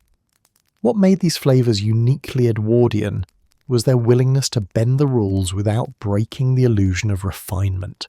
Even the strangest ice cream maintained elegance, served in chilled cups, accompanied by thoughtful garnish, presented with poise. The Edwardians believed that creativity and decorum could coexist, and dessert was their playground. As spoons scraped plates and the last melt of parmesan or cucumber disappeared, diners braced themselves for whatever culinary twist the banquet would unveil next. They might not have understood the logic of every flavour, but they appreciated the daring spirit behind it. And now, leaving the cool curiosity of Edwardian ice creams behind, the banquet shifts toward a different kind of culinary risk, one where bravery wasn't optional. Next comes a dish combining mild manners with shocking execution. Fish served in custard, a pairing that no one saw coming, and even fewer trusted. There are culinary pairings that feel destined: bread and butter, strawberries and cream, tea and biscuits. Then there are combinations that make the universe tilt slightly, as though questioning your choices. Fish and custard belongs firmly in the second category. Sole or salmon smothered in thick, eggy sauces was proof Edwardians lived dangerously, culinarily speaking. This dish didn't just blur the line between sweet and savoury. It erased the line completely, laughed, and then invited guests to sit down politely and eat anyway. The roots of this curious pairing stretched back through British and French culinary history, where sauces thickened with eggs, wine, or cream often accompanied delicate fish. But the Edwardians, never content with restraint, leaned into the concept with gusto. To them, custard was a symbol of refinement. It was smooth, luxurious, and capable of transforming even an ordinary dish into something fit for a banquet. And if custard worked wonders in desserts, why not unleash it on other unsuspecting foods? Enter fish, a mild-mannered, gentle-flavoured dish that never asked for trouble. Sole was especially favoured because of its delicate flesh, which absorbed sauces with polite enthusiasm. Salmon, richer and more assertive, also made appearances, often chosen for its noble status on Edwardian menus. Both fish met the custard with the same wide-eyed innocence as a character in a melodrama walking into a trap. The custard used in these dishes wasn't the sugary dessert custard recognisable today. No vanilla, no sweetness, no comforting bedtime associations. Instead, this was a savoury custard, a mixture of eggs, butter, wine, fish stock, lemon juice, and sometimes a cautious pinch of spice. It thickened into a glossy, velvety sauce that clung to the fish like a formal overcoat. When done well, it was delicate, tangy, and pleasantly rich. When done poorly, it tasted like someone scrambled eggs directly onto your trout. Preparing the dish required precision. Too much heat and the custard curdled into a lumpy tragedy. Too little, and it remained loose, sloshing sadly around the plate. Skilled cooks hovered over their pans, whisking with the determination of someone performing a high-stakes magic trick. The sauce had to achieve the perfect balance, thick enough to coat, thin enough to pour, refined enough to convince diners that what they were eating made perfect sense. Presentation also played a crucial role. A fillet of sole arrived glistening under its pale golden sauce, flecked with parsley or chives to add just a hint of colour. Salmon often appeared poached until perfectly tender, surrounded by custard that shimmered under candlelight in a way that made diners wonder whether they were seeing elegance or culinary mischief. The dish was plated with dignity because dignity helped distract from the silent question hovering over the table. Who first decided to combine these ingredients? But in the Edwardian dining world, the unexpected was often celebrated. Fish and custard fit neatly into the era's love for smooth textures and elaborate sauces. The dish signalled refinement, mastery, and an appreciation for French culinary techniques. To serve it demonstrated that the host's kitchen could handle delicate operations requiring patience and finesse. It also showed a willingness to surprise guests in ways that were politely perplexing. Diners approached the dish with carefully controlled expressions. The first bite was always a moment of truth. Some found the combination soothing. The custard mellowed the fish, creating a harmonious blend of richness and lightness. The acidity from lemon or wine added brightness. The whole affair felt like a quiet, subtle indulgence. Others, however, required a few seconds of inner negotiation. Custard in dinner? On fish? Should one feel delighted or betrayed? But etiquette demanded composure, and so diners smiled, nodded, and uttered phrases like quite pleasant, even as their taste buds scrambled to recalibrate. The dish also exemplified the Edwardian habit of pushing traditional boundaries while pretending the boundaries had never existed. It combined French influence with British convention, elegance with experimentation, and familiar flavours with disorienting textures. It reflected a world both rooted in heritage and eager to assert modernity. In a way, fish and custard was the edible embodiment of Edwardian identity. Refined, daring, and just a touch confused. Servants, meanwhile, carried these plates with utmost confidence. No flicker of doubt passed their faces as they presented fish, bathed in custard, to guests wearing diamonds and starched collars. Their calm set the tone. If the servants didn't question it, neither should the diners. And so the dish passed through the banquet hall with the air of something perfectly normal, despite being anything but. For all its oddity, fish and custard earned a cherished place on menus. It offered smoothness, warmth, and a sense of subtle luxury. It balanced delicacy with richness, allowing cooks to elevate simple ingredients into something banquet-worthy. And for diners who enjoyed culinary surprises, it became a quiet favourite, a dish that challenged expectations while still delivering comfort. Once the plates were cleared, guests found themselves reflecting on what they had just experienced. Was it delicious? Was it unusual? Was it both? The Edwardian banquet thrived on such uncertainty, weaving curiosity into every course, and as the evening continued, diners readied themselves for the next culinary curiosity, another creature that had long shared tables with British society, though rarely as eagerly as it did in Edwardian times. Up next, we journey into the skybound staple of countless banquets, the ever-versatile, often underestimated pigeon. In an Edwardian kitchen, the humble pigeon enjoyed a level of culinary stardom it could never have predicted while pecking crumbs off garden paths. Pigeon vol au vents, pies, roasts, ragout. If a pigeon flew by an Edwardian window, it was considered volunteering. The bird that modern city dwellers dismiss as a sidewalk philosopher with questionable judgment was, in earlier centuries, an elegant and respectable entree. And the Edwardians, with their boundless enthusiasm for elaborate banquets, embraced pigeon with a zeal that bordered on the enthusiastic. To begin with, pigeon held a long history in British cuisine, especially among the upper classes.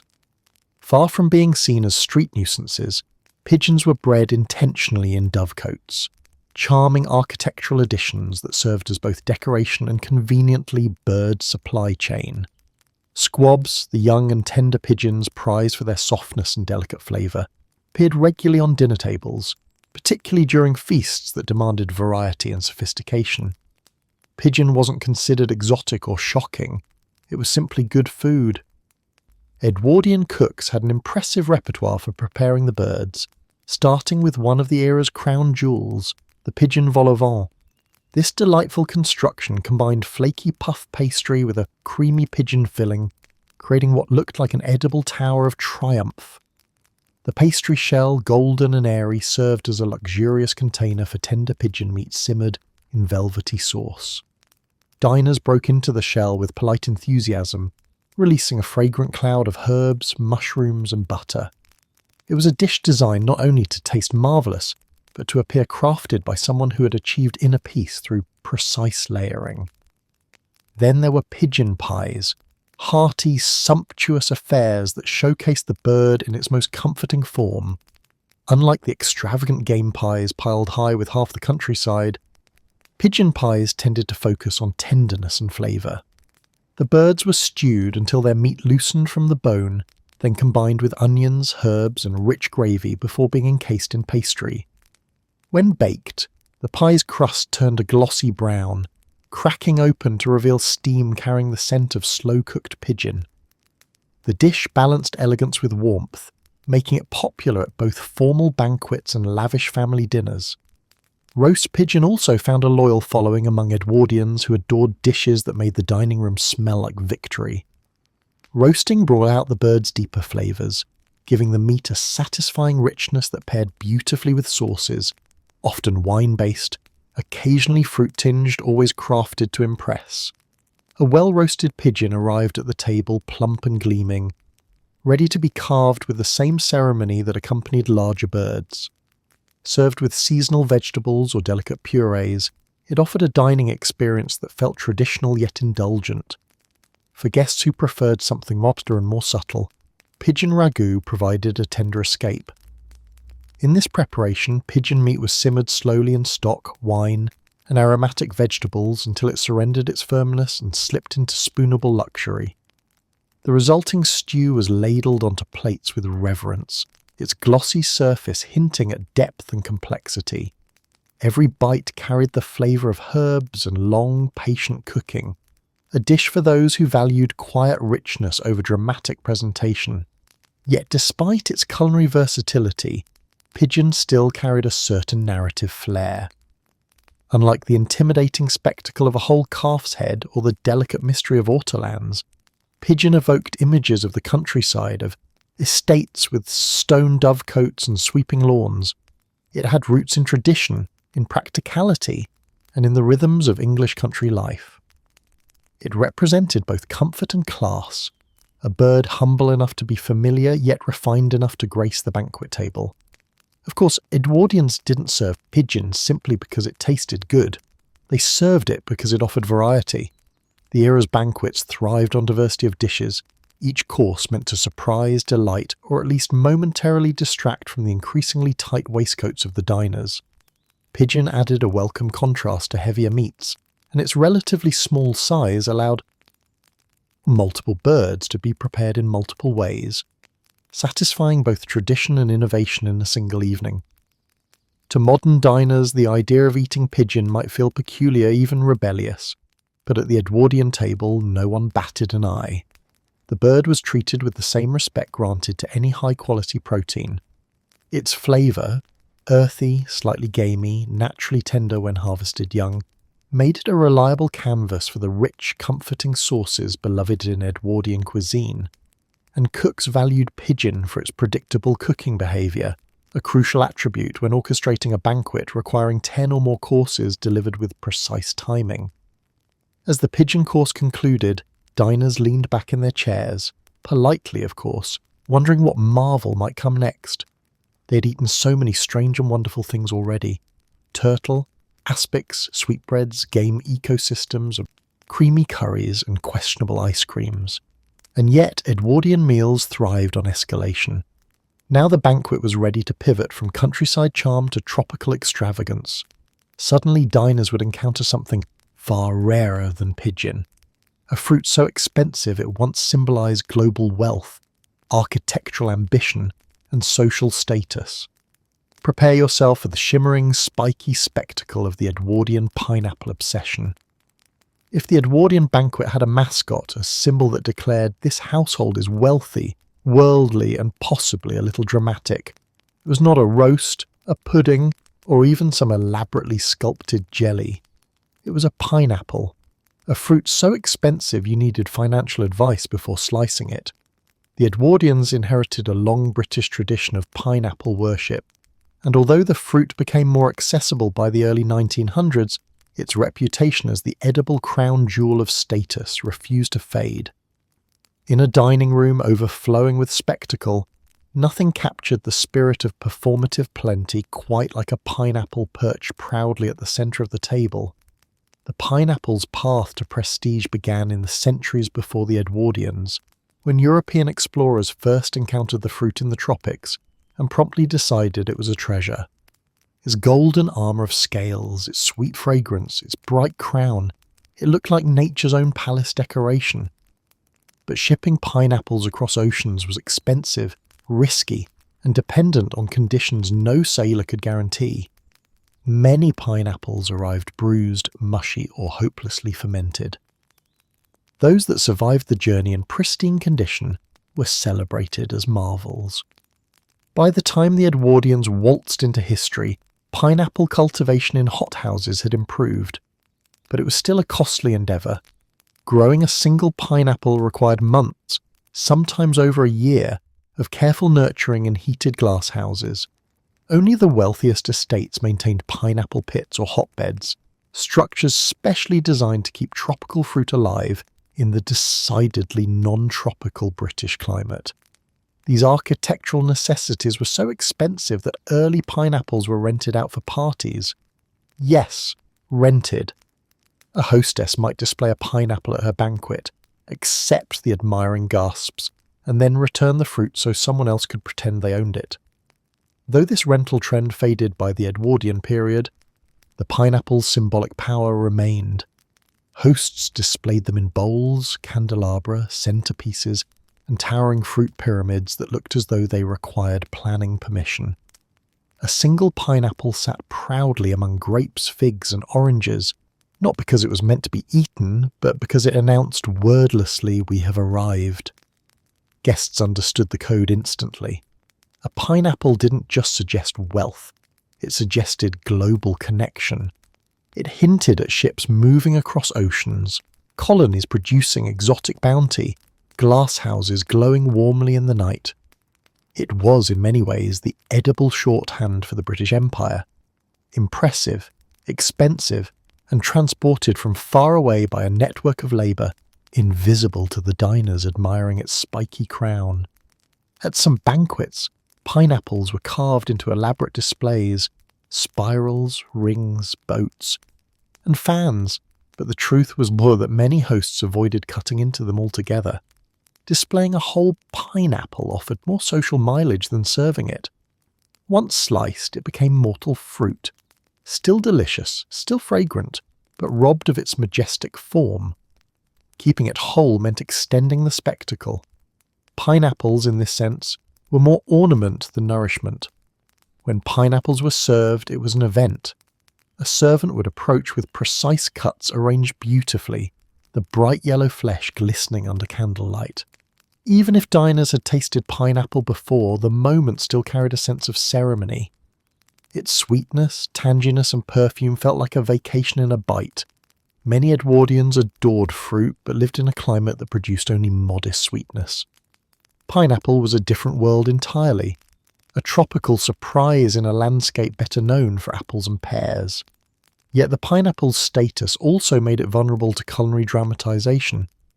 Edwardian cooks, ever ambitious, incorporated pineapple into desserts, salads, glazes, and occasionally dishes where pineapple absolutely did not belong, but was added anyway for flair.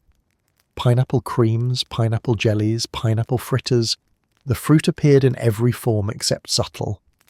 In a culture obsessed with indulgence, turning pineapple into something unrecognisable was almost a requirement. Even architecture copied pineapple symbolism. Door knockers, gateposts, bedposts, wallpaper, Anything that could bear a pineapple motif eventually did. To enter a home adorned with pineapple carvings was to step into a declaration of hospitality and prestige.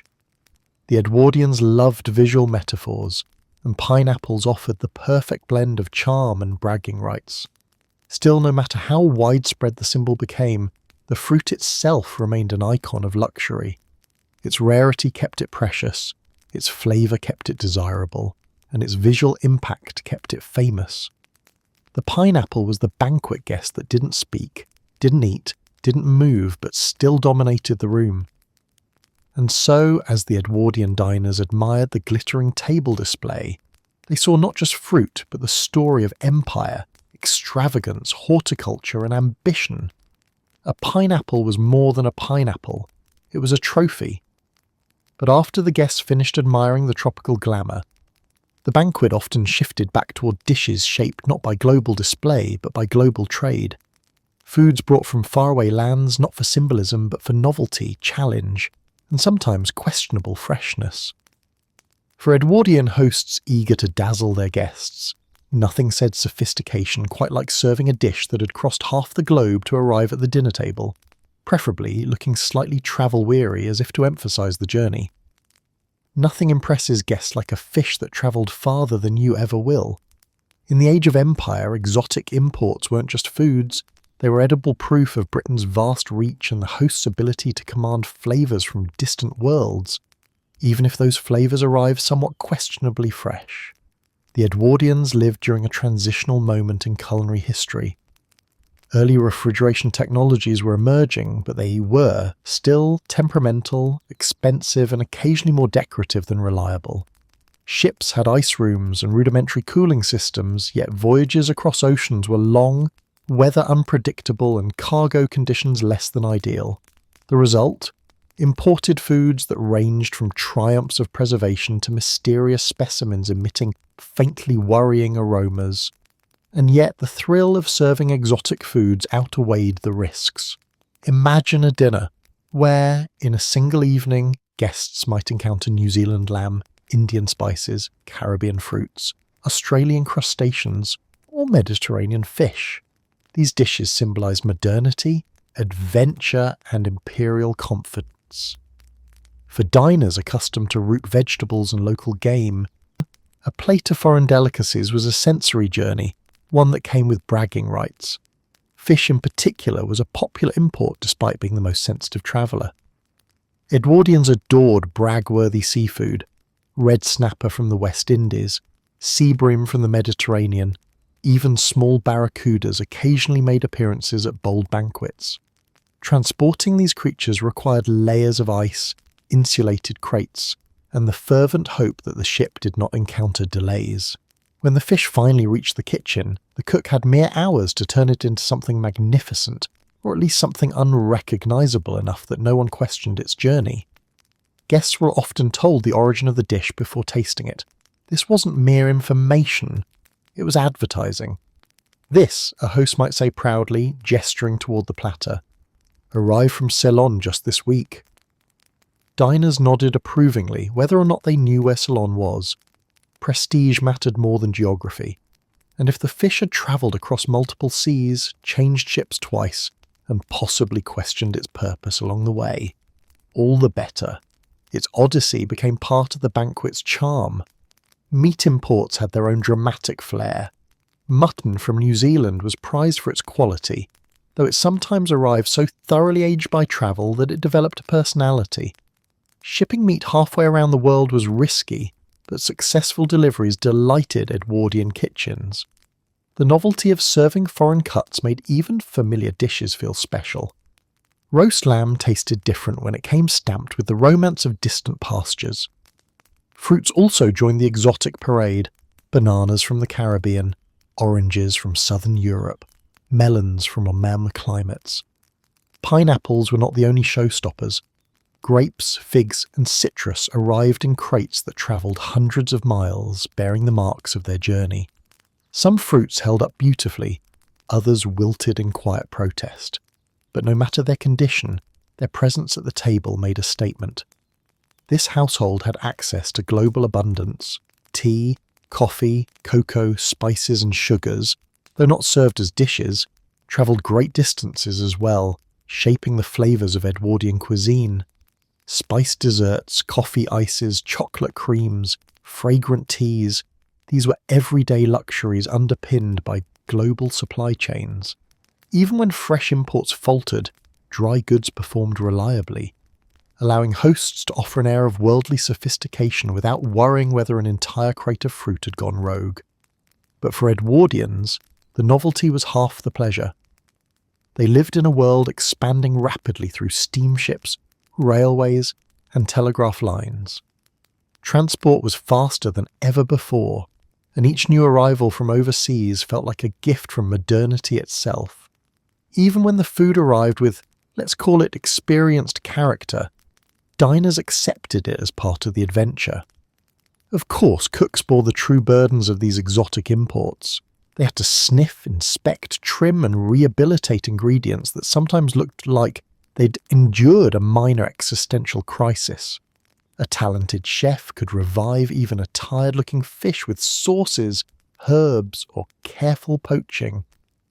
A pastry cook could disguise bruised fruit in a charming tart. The kitchen staff became magicians, turning travel-weary ingredients into glamorous dishes that left diners none the wiser. The social message behind these imports was unmistakable. A household serving exotic foods declared itself wealthy, connected, and boldly modern. It suggested the host had influence stretching beyond Britain's shores, whether or not they had personally stepped foot outside London. Imported ingredients weren't just nourishment, they were symbols. Yet the fascination with global goods also carried an undercurrent of tension. Some diners wondered, quietly and only after the meal, whether freshness had survived the voyage intact. A fish's journey might be admirable, but gastrointestinal bravery was not always included in the menu price. Even so, the Edwardian appetite for novelty outweighed caution. Prestige trumped prudence. This enthusiasm for imports often blended seamlessly into the next trend, reimagining old recipes with modern twists or resurrecting dishes that had been fashionable in the preceding Victorian era. After all, if Edwardians loved anything more than exotic food, it was reinventing traditions to suit their evolving tastes. The Edwardians prided themselves on being modern, fashionable, and boldly forward-looking at least until the dinner bell rang. Then suddenly they were perfectly happy to resurrect the culinary ghosts of the Victorian age, dress them in new garnishes, and present them as fresh innovations, rebranding old weird food into new weird food since 1901. For all their enthusiasm for novelty, Edwardians never entirely escaped the gravitational pull of Victorian dining, whose influence lingered in dishes both beloved and politely tolerated. One of the most persistent Victorian holdovers was jugged hare, a dish that sounded more like a threat than a recipe. The Victorians had adored their slow-cooked hare stews, simmered gently in gravy, wine, spices, and, traditionally, the hare's own blood, which thickened the sauce and gave it richness. It was a dish that required time, patience, and absolute emotional detachment. By the Edwardian era, jugged hare remained a staple at elaborate dinners, especially in country estates where game was abundant. Hosts served it with pride, pretending earnestly that this dish emerged fresh from the Edwardian imagination rather than from Victorian kitchens steeped in Gothic melodrama. Yet Edwardians did tweak the recipe, often reducing the intensity of the seasoning or replacing the blood with wine or stock for a milder flavour. These changes were enough for them to claim refinement, a culinary upgrade befitting their era. Even so, the core remained unmistakably Victorian, a dark, hearty, deeply aromatic stew that challenged the sturdiness of embroidered napkins. Next came boiled beef, a dish the Victorians had championed with unshakable loyalty. If ever a dish needed rebranding, it was this one. Boiled beef could be comforting, yes, but it also had the unfortunate ability to resemble something that had surrendered under pressure. The Edwardians attempted to elevate it by pairing it with more elaborate sauces, caper, parsley, horseradish, or serving it with elegantly arranged vegetables. They sliced it thinner, plated it more attractively, and garnished it with bright herbs. But at its heart, boiled beef was still boiled beef, earnest, plain-spoken, and occasionally more flavourful in story than on the fork. Odd puddings also marched into Edwardian banquets wearing Victorian hand-me-downs. The Victorians had adored suet puddings, dense, heavy creations made from beef fat and flour, sometimes sweet, sometimes savoury, always substantial. Dishes like roly-poly pudding, cabinet pudding, and spotted dick, names which caused as much eyebrow-raising in the Edwardian era as they do now, remained fixtures on menus. Edwardians tried to refine these by lightening textures, adding delicate sauces, or shaping them into more elegant moulds, but even when dressed in custard or brandy sauce, a sweet pudding still carried the unmistakable weight of 19th century practicality. Cabinet pudding, for example, was a Victorian invention of leftover sponge, dried fruit, and custard steamed into a compact cylinder that could double as a building material in emergencies. Edwardian cooks added spirits, candied peels, or fancier decorations to give it flair, but diners still recognised its heritage, and yet they loved it. Nostalgia is powerful, especially in dessert form. Another Victorian dish that Edwardians proudly recycled was collared beef, a preparation requiring beef to be deboned, rolled tightly with spices, boiled, and then pressed until firm. It sliced beautifully, looked lovely on a platter, and carried a great sense of tradition. The Edwardians, lovers of order and symmetry, appreciated its tidy structure and continued to serve it at luncheons or cold buffets, claiming elegance while overlooking the dish's unmistakably Victorian practicality.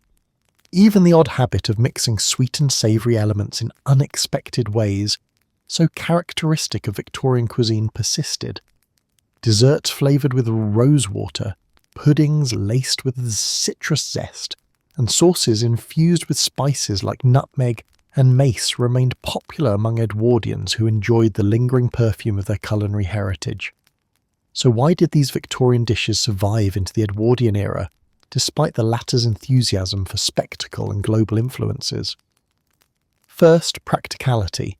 Many Victorian dishes were designed to stretch ingredients, preserve leftovers, or make use of abundant game.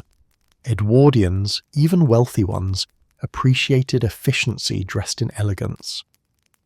Jugged hare made use of entire animals. Suet puddings made use of fat and stale bread. Boiled beef fed crowds with minimal waste.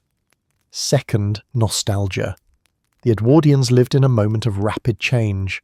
Technology, society, and global awareness were all accelerating. Old recipes, in their familiar, comforting sturdiness, provided emotional ballast.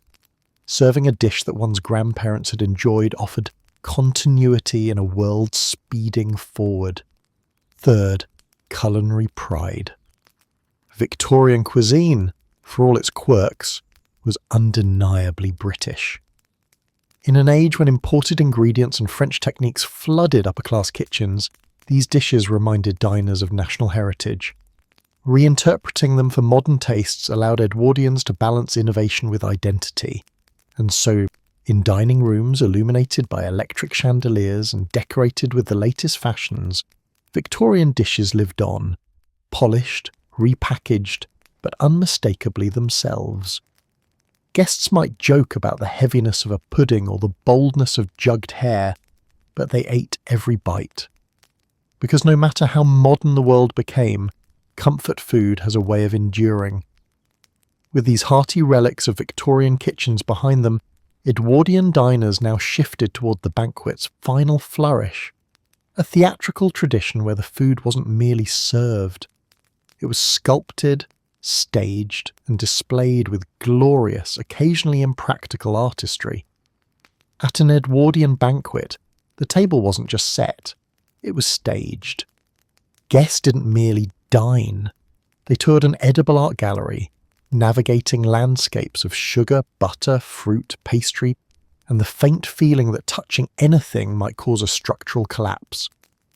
Half the banquet was edible decor, the other half was emotional damage. The Edwardians adored spectacle, and nowhere was their flair for theatrical excess more visible than in the towering, shimmering, precariously balanced world of edible centerpieces. These centerpieces were not the kind of decorations one absent-mindedly ignored. They demanded attention, admiration, and occasionally awe. Sugar sculptures rose from the table like miniature architectural wonders, castles, fountains, temples, mythological figures rendered in delicate, breakable sweetness. Sugar art had been popular for centuries, but the Edwardians pushed refinement to new heights. Pastry cooks spent hours boiling sugar to precise temperatures, pulling and shaping it into glossy ribbons. Translucent sheets and brittle spirals. The results sparkled under candlelight, casting prismatic reflections that made even the most jaded guests lean forward. But sugar wasn't the only medium for culinary spectacle. Butter too became a sculptural darling. Known for its malleability and soft glow, butter could be coaxed into swans, flowers, shells, or even small busts of monarchs. Butter swans were especially beloved, creamy, graceful forms perched on chilled platters, serenely guarding baskets of rolls or gliding across the table beside dishes of radishes and watercress. Diners appreciated their elegance, even as they privately wondered whether spreading a swan across one's bread constituted a minor social offence. Then there were the fruit pyramids, towering structures built from grapes, pears, oranges, figs, and whatever other fruits the host wished to boast about acquiring. These pyramids were feats of engineering disguised as refreshment. Servants arranged each piece carefully, often inserting toothpicks, skewers, or hidden supports to prevent catastrophic avalanches. A fruit pyramid's collapse was the banquet equivalent of a scandal, dramatic, memorable, and absolutely to be avoided. When properly assembled, however, these gleaming towers symbolized prosperity, abundance, and a household with both wealth and excellent balance skills. Some fruit displays went beyond pyramids into full-blown edible topiaries. Using wireframes and careful carving, chefs shaped melons into flowers, apples into roses, and oranges into spirals.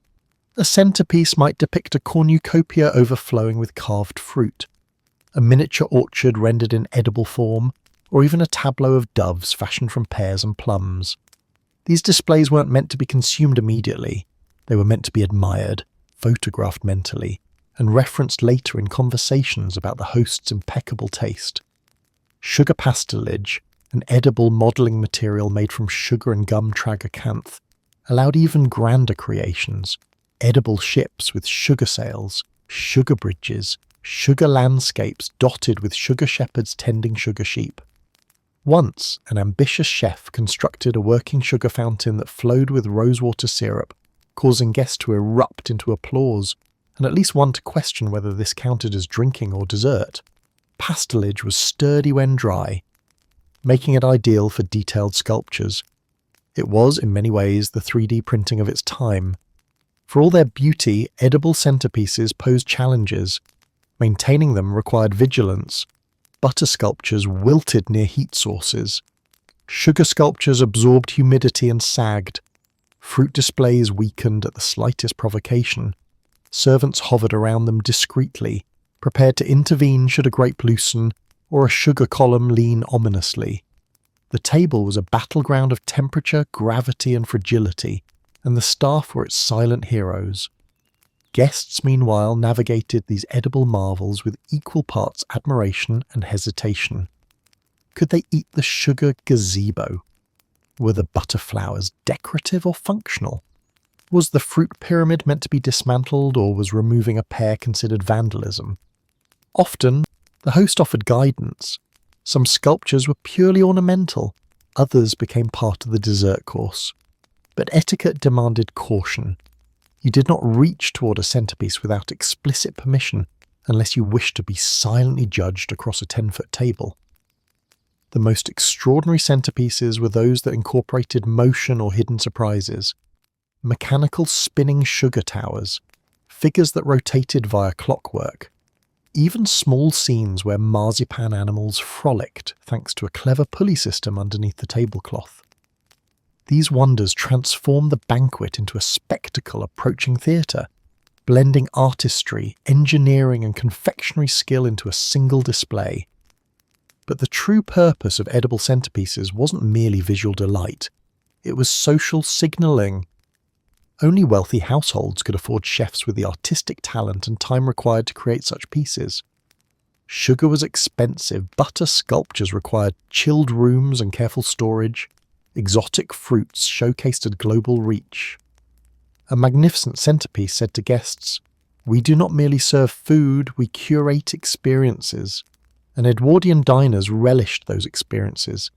Even if they felt slightly overwhelmed or confused, they appreciated the artistry and ambition. A banquet was meant to astonish, not simply nourish, and edible centerpieces delivered astonishment in spades. As candles flickered and sugar towers glimmered, diners felt they had stepped into a world where food transcended practicality. Every bite, every glance reminded them of the wealth, creativity, and occasionally reckless artistry that defined the Edwardian table. But even in the most spectacular banquet, things sometimes went wrong, very wrong, and when food, decor, heat, gravity, and human hands all collided, the results could be as disastrous as they were unforgettable. If the Edwardian banquet had a secret language, it was spoken in sauces, thick, glossy, rich, elaborate concoctions that seemed less like culinary additions and more like graduate-level science experiments. Edwardian chefs believed any food could be fixed with enough sauce. They were wrong, but that didn't stop them from trying. To them, a dish without sauce was like a sentence without punctuation. Technically fine, but emotionally incomplete. Complex sauces weren't a side note, they were the backbone of Edwardian cooking. A single banquet could feature a dozen varieties, each requiring precise timing, careful temperature control, and a patience that bordered on the spiritual.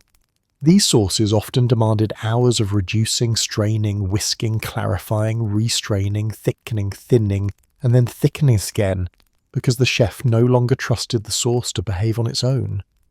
By the time a sauce made it to the table, it had lived a fuller life than some dinner guests. Among the most infamous were the reductions. Those mysterious liquids simmered until they transformed from broths into dark, powerful elixirs.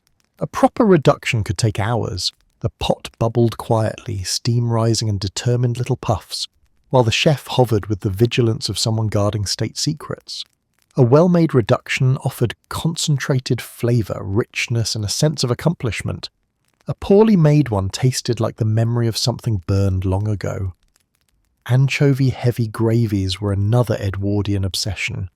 Yes, anchovies. Tiny fish with a bold personality found their way into countless sauces, often melted so thoroughly into the mixture that diners had no idea they were consuming them. Anchovies added depth, saltiness, and that mysterious extra something that Victorian and Edwardian cookbooks described simply as piquancy. To modern diners, the idea of slipping anchovies into roast gravy might sound like a prank, but to Edwardians it was sophistication. The bold flavours anchored, quite literally, everything from beef to chicken to vegetable dishes. Then came the glazes, thick, shiny coats brushed lovingly onto meats and pastries until they gleamed under the candlelight like lacquered ornaments. These glazes required exact sugar temperatures, careful timing, and the correct ratio of fats to liquids. If done perfectly, the glaze clung beautifully, turning a roast into a glossy masterpiece. If done imperfectly, it slid off like a reluctant guest leaving early. The kitchen lived in constant suspense. Would the glaze adhere? Would it crack? Would it drip down the sides dramatically, causing a last-minute scramble to patch the edible damage? Egg-thickened sauces also played a starring role, demanding precision to avoid curdling. These sauces, enriched with yolks, created luxurious textures but had the temperamental nature of something always on the verge of turning into breakfast. The chef had to gently heat the mixture, coaxing the yolks to thicken without scrambling. 1 degree too high and the whole pot resembled lumpy custard attempting to disguise itself. Yet when done correctly, the sauce poured like satin, transforming even the most modest dish into a silk-lined experience. And then there were brown sauces, deep, murky creations made from browned flour, meat drippings, wine, and stock. They took forever to make. Hours of simmering, constant stirring, endless tasting. The cook adjusted seasoning with the intensity of someone conducting alchemical experiments. These sauces appeared under many names: demi-glace, espagnole, gravy, brown roux, and so on. Each name suggested subtle differences, but the experience remained the same: a marathon of patience culminating in a sauce designed to impress guests and emotionally drain the kitchen staff. No Edwardian sauce discussion would be complete without mentioning the thick, velvety white sauces beloved in elegant households. Cream, butter, and flour came together to create something both soothing and indulgent, often flavoured lightly with nutmeg or herbs.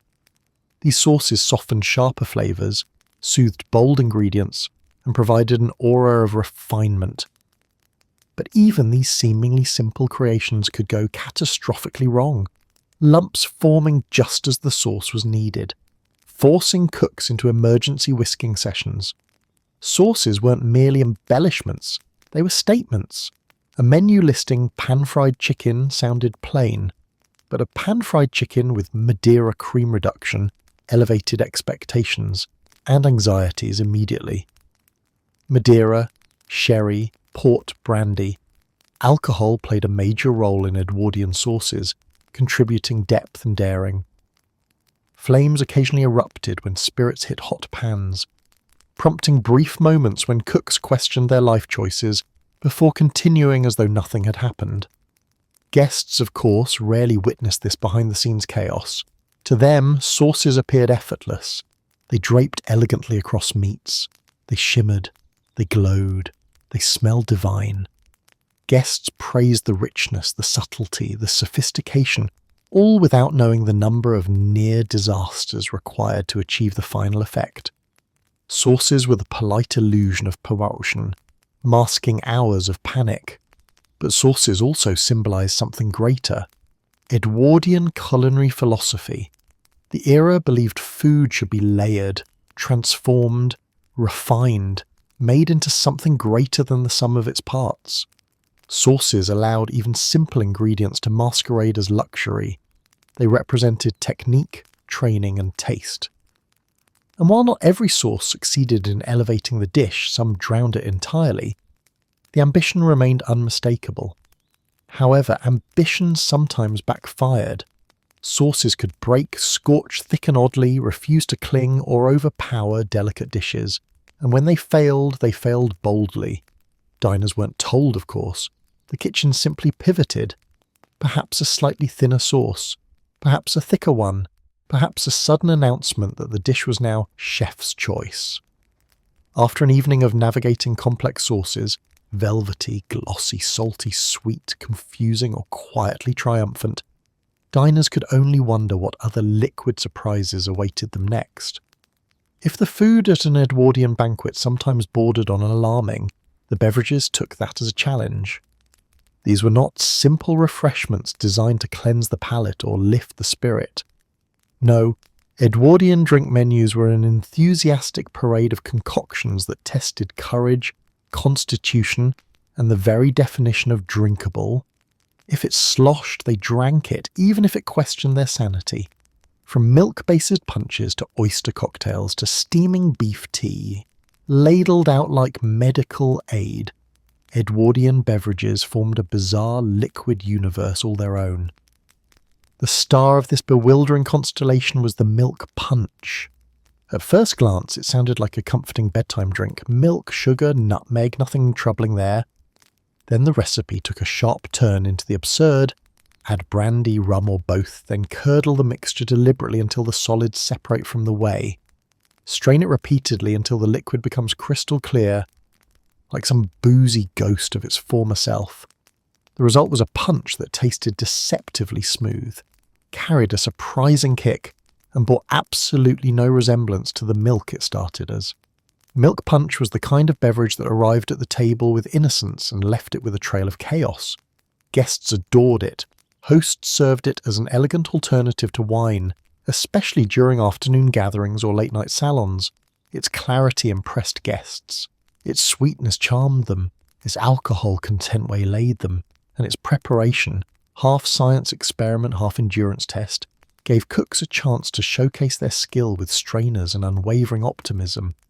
Milk punch stood as proof that Edwardians believed even dairy deserved a dramatic transformation. But if milk punch gently nudged diners towards confusion, oyster cocktails shoved them into bewilderment. Picture a small glass filled with cold, briny liquor, a raw oyster lounging sulkily at the bottom like a resentful tenant, topped with vinegar, pepper, Worcestershire sauce, or occasionally a splash of brandy, because apparently everything needed brandy, so. Diners tipped back the glass in one swift motion, swallowing oyster liquid seasonings and a wave of regret all at once.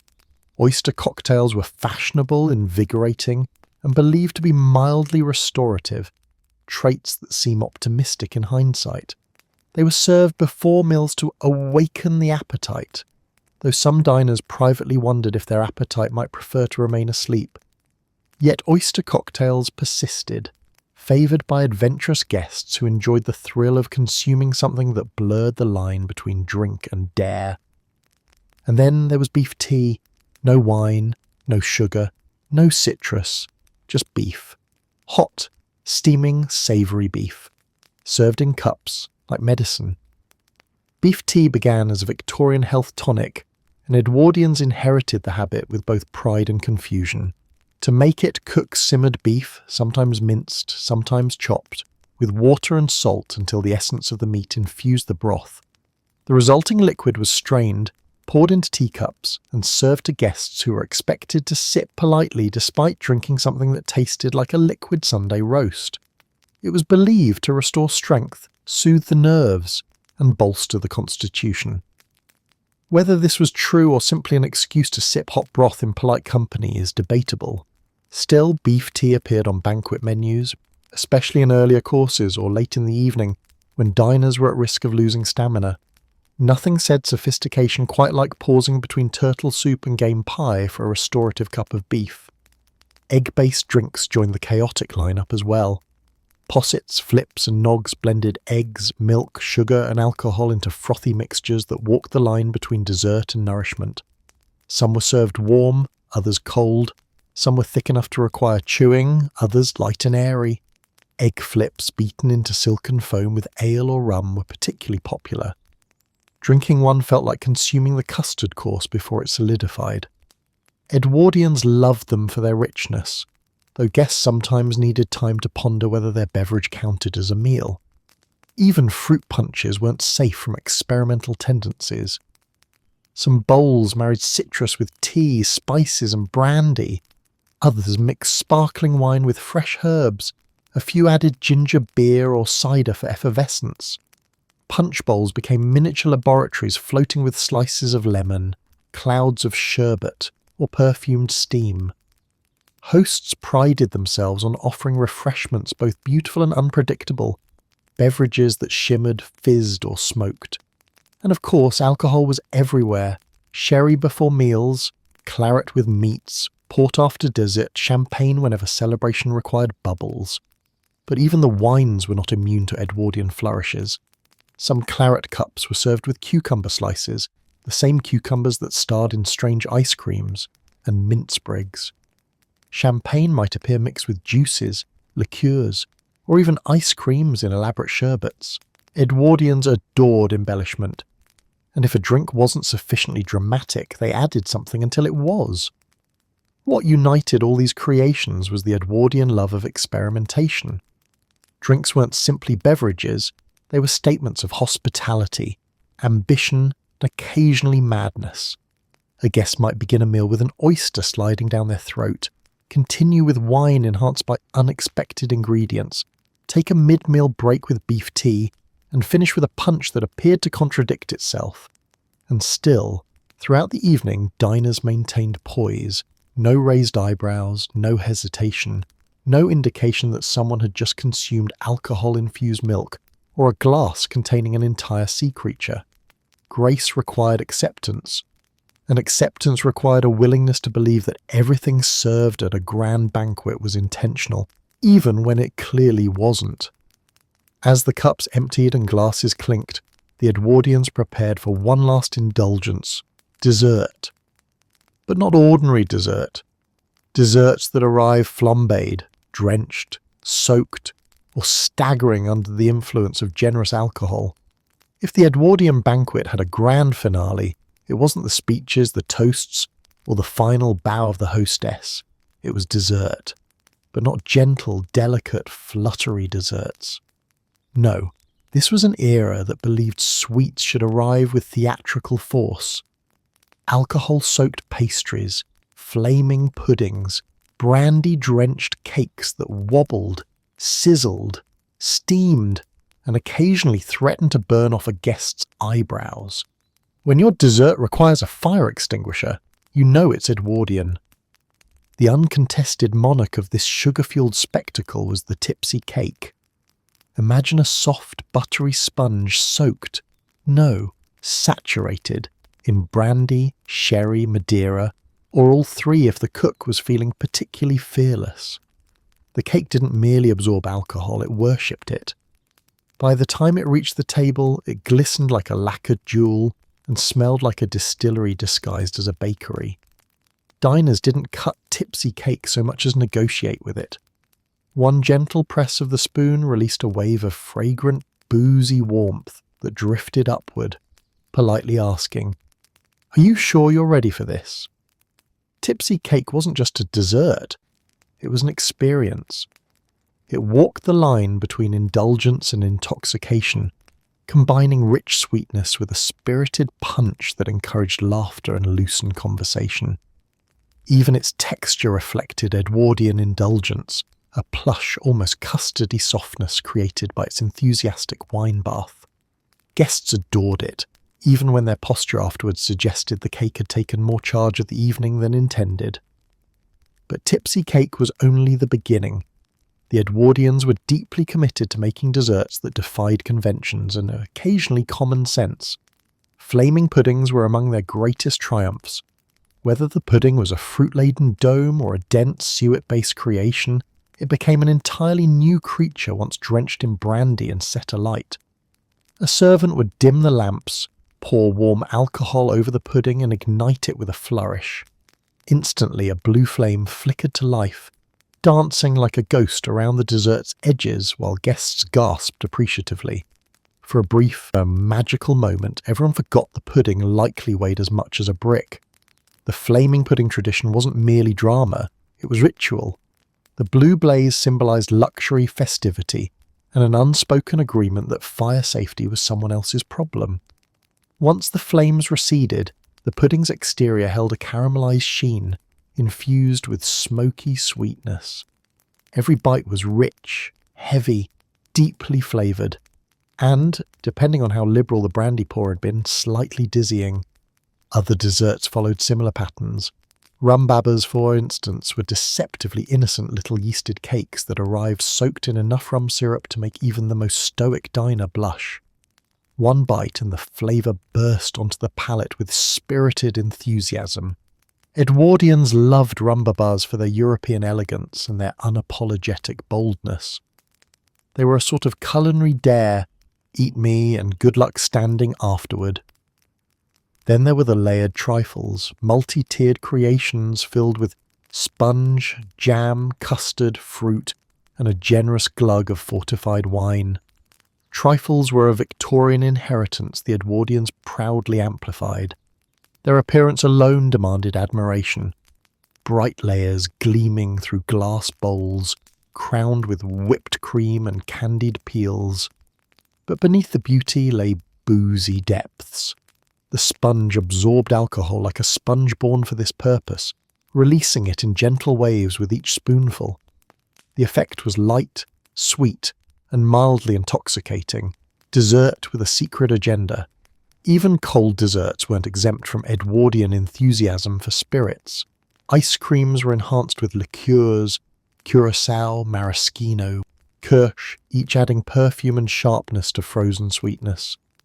Iced puddings, moulded into elegant shapes, often contained hidden layers of alcohol-soaked fruits or liqueur-infused creams.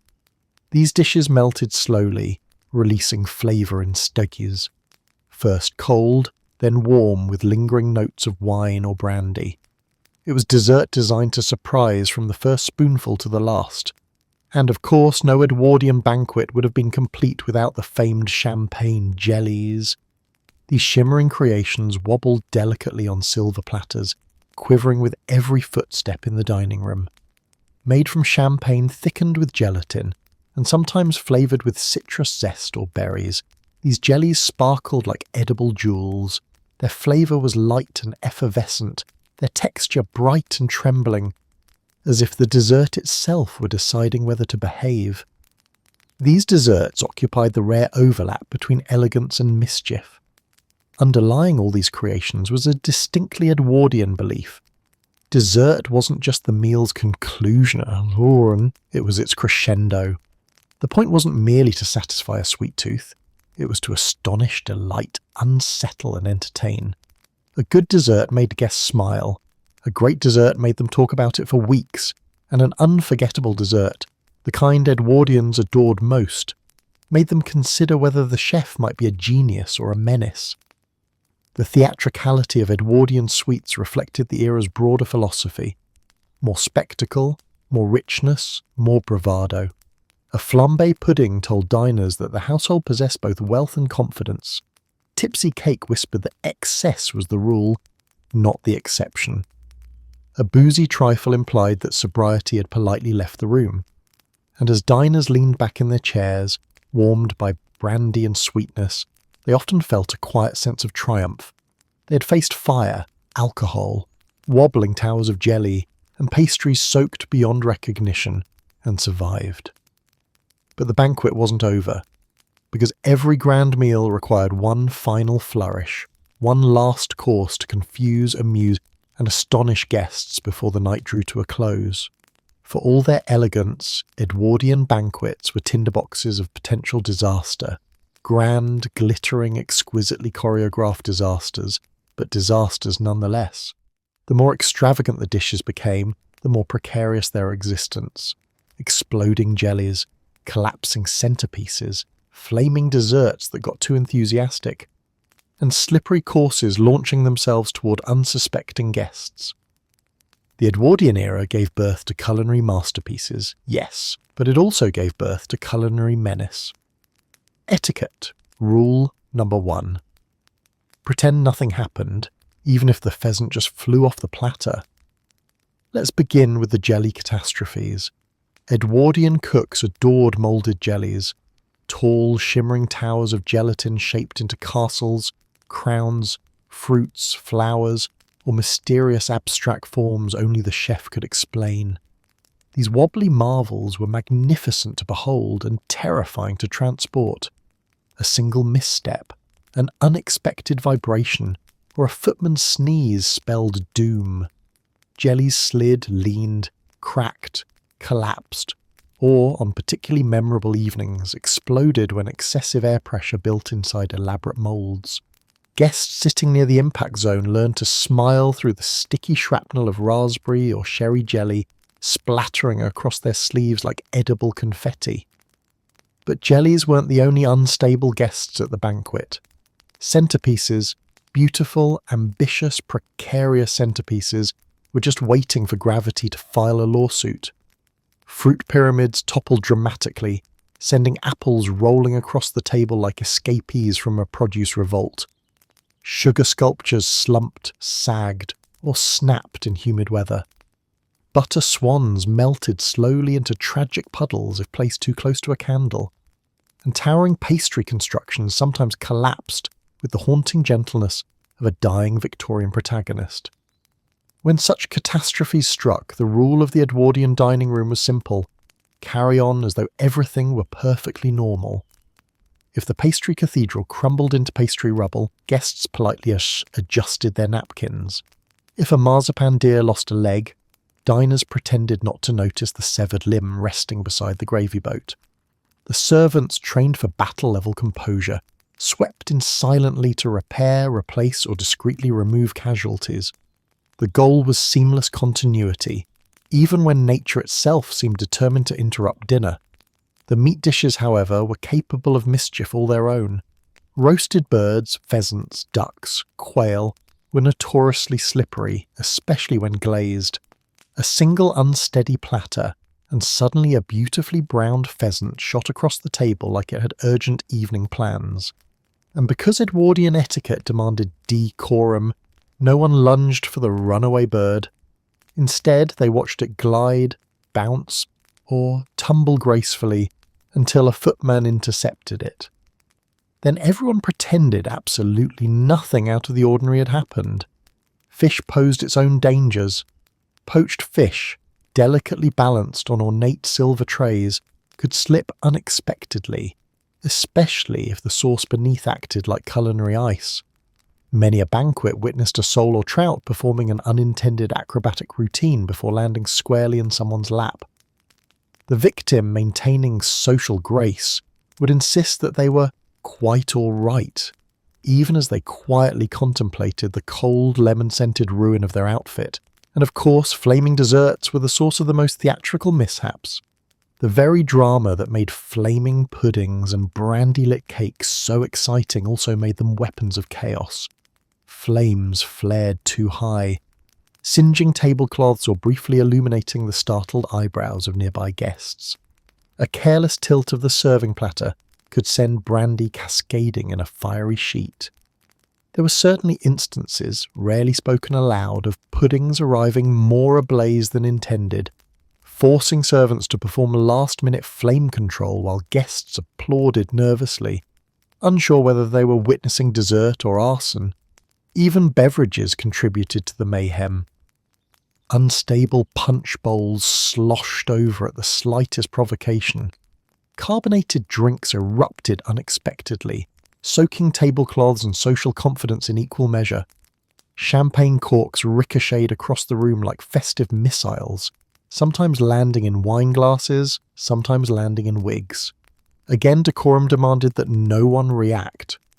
In Edwardian society, the only acceptable response to a champagne cork assaulting your forehead was to murmur, "How delightful." The servants, meanwhile, bore the greatest share of risk. Navigating a dining room filled with fragile dishes, narrow spaces, and guests wearing fabrics worth more than houses was a feat of both physical skill and emotional fortitude. A footman carrying a towering jelly or a flaming pudding was essentially a performer in a high-stakes balancing act. One false move and the banquet transformed into slapstick theatre. Yet the servants moved with astonishing grace, smoothing over disasters or whisking away evidence before guests fully understood what had happened. Still, even the most practiced staff couldn't prevent every mishap. Edwardian kitchens operated at a level of intensity modern restaurant chefs would admire. With dozens of dishes, hundreds of steps, and a relentless demand for perfection, mistakes were inevitable. Sauces spilled in transit, plates cracked, bread baskets overturned. A single sneeze in the wrong moment could turn an edible centerpiece into modern art. And yet, these mishaps were part of the charm. They revealed the truth beneath the glittering surface of Edwardian dining.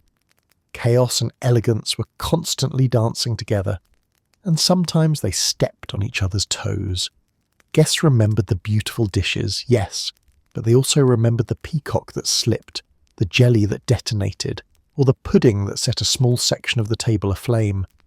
Now, with all disasters survived and tablecloths mostly intact, the banquet arrives at its final, reflective moment, a contemplation of why the Edwardians embraced such extraordinary, bewildering and occasionally hazardous meals in the first place. At the end of an Edwardian banquet, after the jellies had trembled, the puddings had burned with operatic flair, and various dishes had made daring bids for escape, guests often leaned back in their chairs with the dazed satisfaction of survivors. They had tasted turtle, endured offal, negotiated with custard-coated fish, confronted flaming desserts, and politely ignored anything that launched itself across the Babel. The good news? You survived an Edwardian banquet. The bad news? Your stomach may never forgive you. But beneath all the theatrical absurdity, beneath the glitz, spectacle, and occasionally alarming menu choices. There was a logic, a distinctly Edwardian logic, that made these feasts not only normal but necessary. To understand why, one must step into the mindset of a society straddling the boundaries of old-world grandeur and modern transformation. First and foremost, Edwardian banquets were arenas of social competition. In a world obsessed with hierarchy, one did not simply host dinner, one performed it. Every dish was a declaration, every flavour a coded message, every centerpiece a test of ambition. Serving unusual foods wasn't merely a culinary choice, it was a flex. A household that presented rare fish, elaborate sauces, sugar architecture, or imported fruit was making an unmistakable statement. We belong at the top of the social pyramid, and we have the receipts and pineapples to prove it. The Edwardians lived in a culture where visibility mattered. Appearances weren't just everything, they were currency. A dinner wasn't evaluated solely on taste, it was judged on imagination, theatricality, and bravado. A flaming pudding or a moulded jelly wasn't there because the diners needed drama. It was there because the host needed to prove they could afford and manage drama. In this world, the riskiest dishes were often the most valuable. Anyone could roast a chicken. Only the bold attempted custard-drenched fish. Then there was the matter of imperial confidence. The British Empire at its zenith spanned continents, bringing spices, fruits, and Hanan ingredients from distant regions into Edwardian kitchens. Eating exotic foods reinforced the idea that the empire was vast, generous, and inexhaustible. Imported fish, tropical fruits, Indian-inspired curries, and wines from every corner of the globe were edible symbols of global reach. By consuming these foods, diners consumed the empire itself.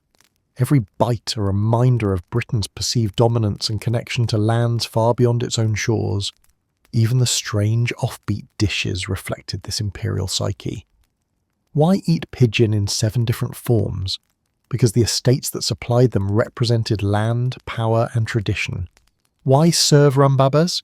Because rum was colonial wealth made delicious. Why decorate tables with sugar palaces?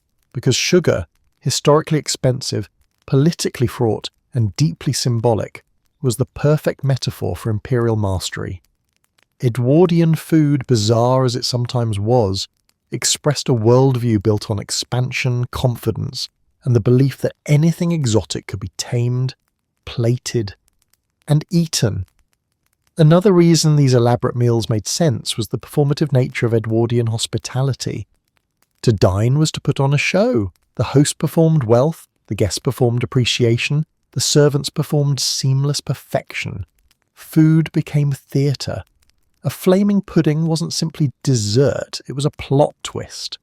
A dish arriving in a cloud of steam or a gleaming jelly holding its shape against all odds was a moment of storytelling. In an era without television or digital entertainment, dinner was the entertainment. Banquets filled the role of spectacle long before modern technology existed to distract or amuse.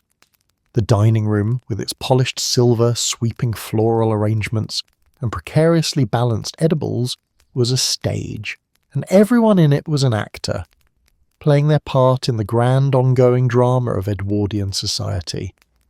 Yet beneath the pomp, these meals also satisfied a deeper cultural appetite, the desire to embrace novelty and progress. The Edwardians were obsessed with modernity. Electric lights, automobiles, telephones, and cinema were reshaping the world. Food followed the same trajectory. New ingredients, new techniques, new presentations. Even old Victorian dishes were rebranded with fresh flair. The table became a laboratory where tradition collided with innovation. If the results were occasionally questionable, they were seldom boring. And perhaps the most important reason these feasts made sense, they offered escape. Life in the Edwardian era was, for many, tightly structured, class-bound, manner-driven, and governed by rules thick enough to stun a rhinoceros. But the banquet, it was a realm where absurdity flourished, where food took unexpected shapes, where flames, wobbling structures, and bizarre flavours allowed guests to laugh gently at the strangeness of it all, without breaking decorum. Even the mishaps, though quietly ignored, created stories. Jellies that toppled, birds that slid, puddings that scorched. They became shared memories whispered after the meal. In a society that prized outward perfection, these tiny ruptures added humanity to ritual. So yes, Edwardian banquets were overwhelming, flamboyant, confusing, and at times hazardous. But they were also windows into the values of their time: ambition, competition, imperial fantasy, social performance, and a love for culinary excess that bordered on theatrical art. They weren't meant to be sensible by modern standards. They were meant to be unforgettable by theirs. As the final plates were cleared and the last candle flickered low, guests departed swollen with food, wine, and more stories than they could politely admit. And somewhere in the quiet of the kitchen, a servant wiped custard off a wall and prepared for the next night's performance. The era would eventually fade, but its banquet tales, its triumphs, disasters, and glorious weirdness would linger like the aftertaste of tipsy cake, warm, bewildering, and impossible to forget.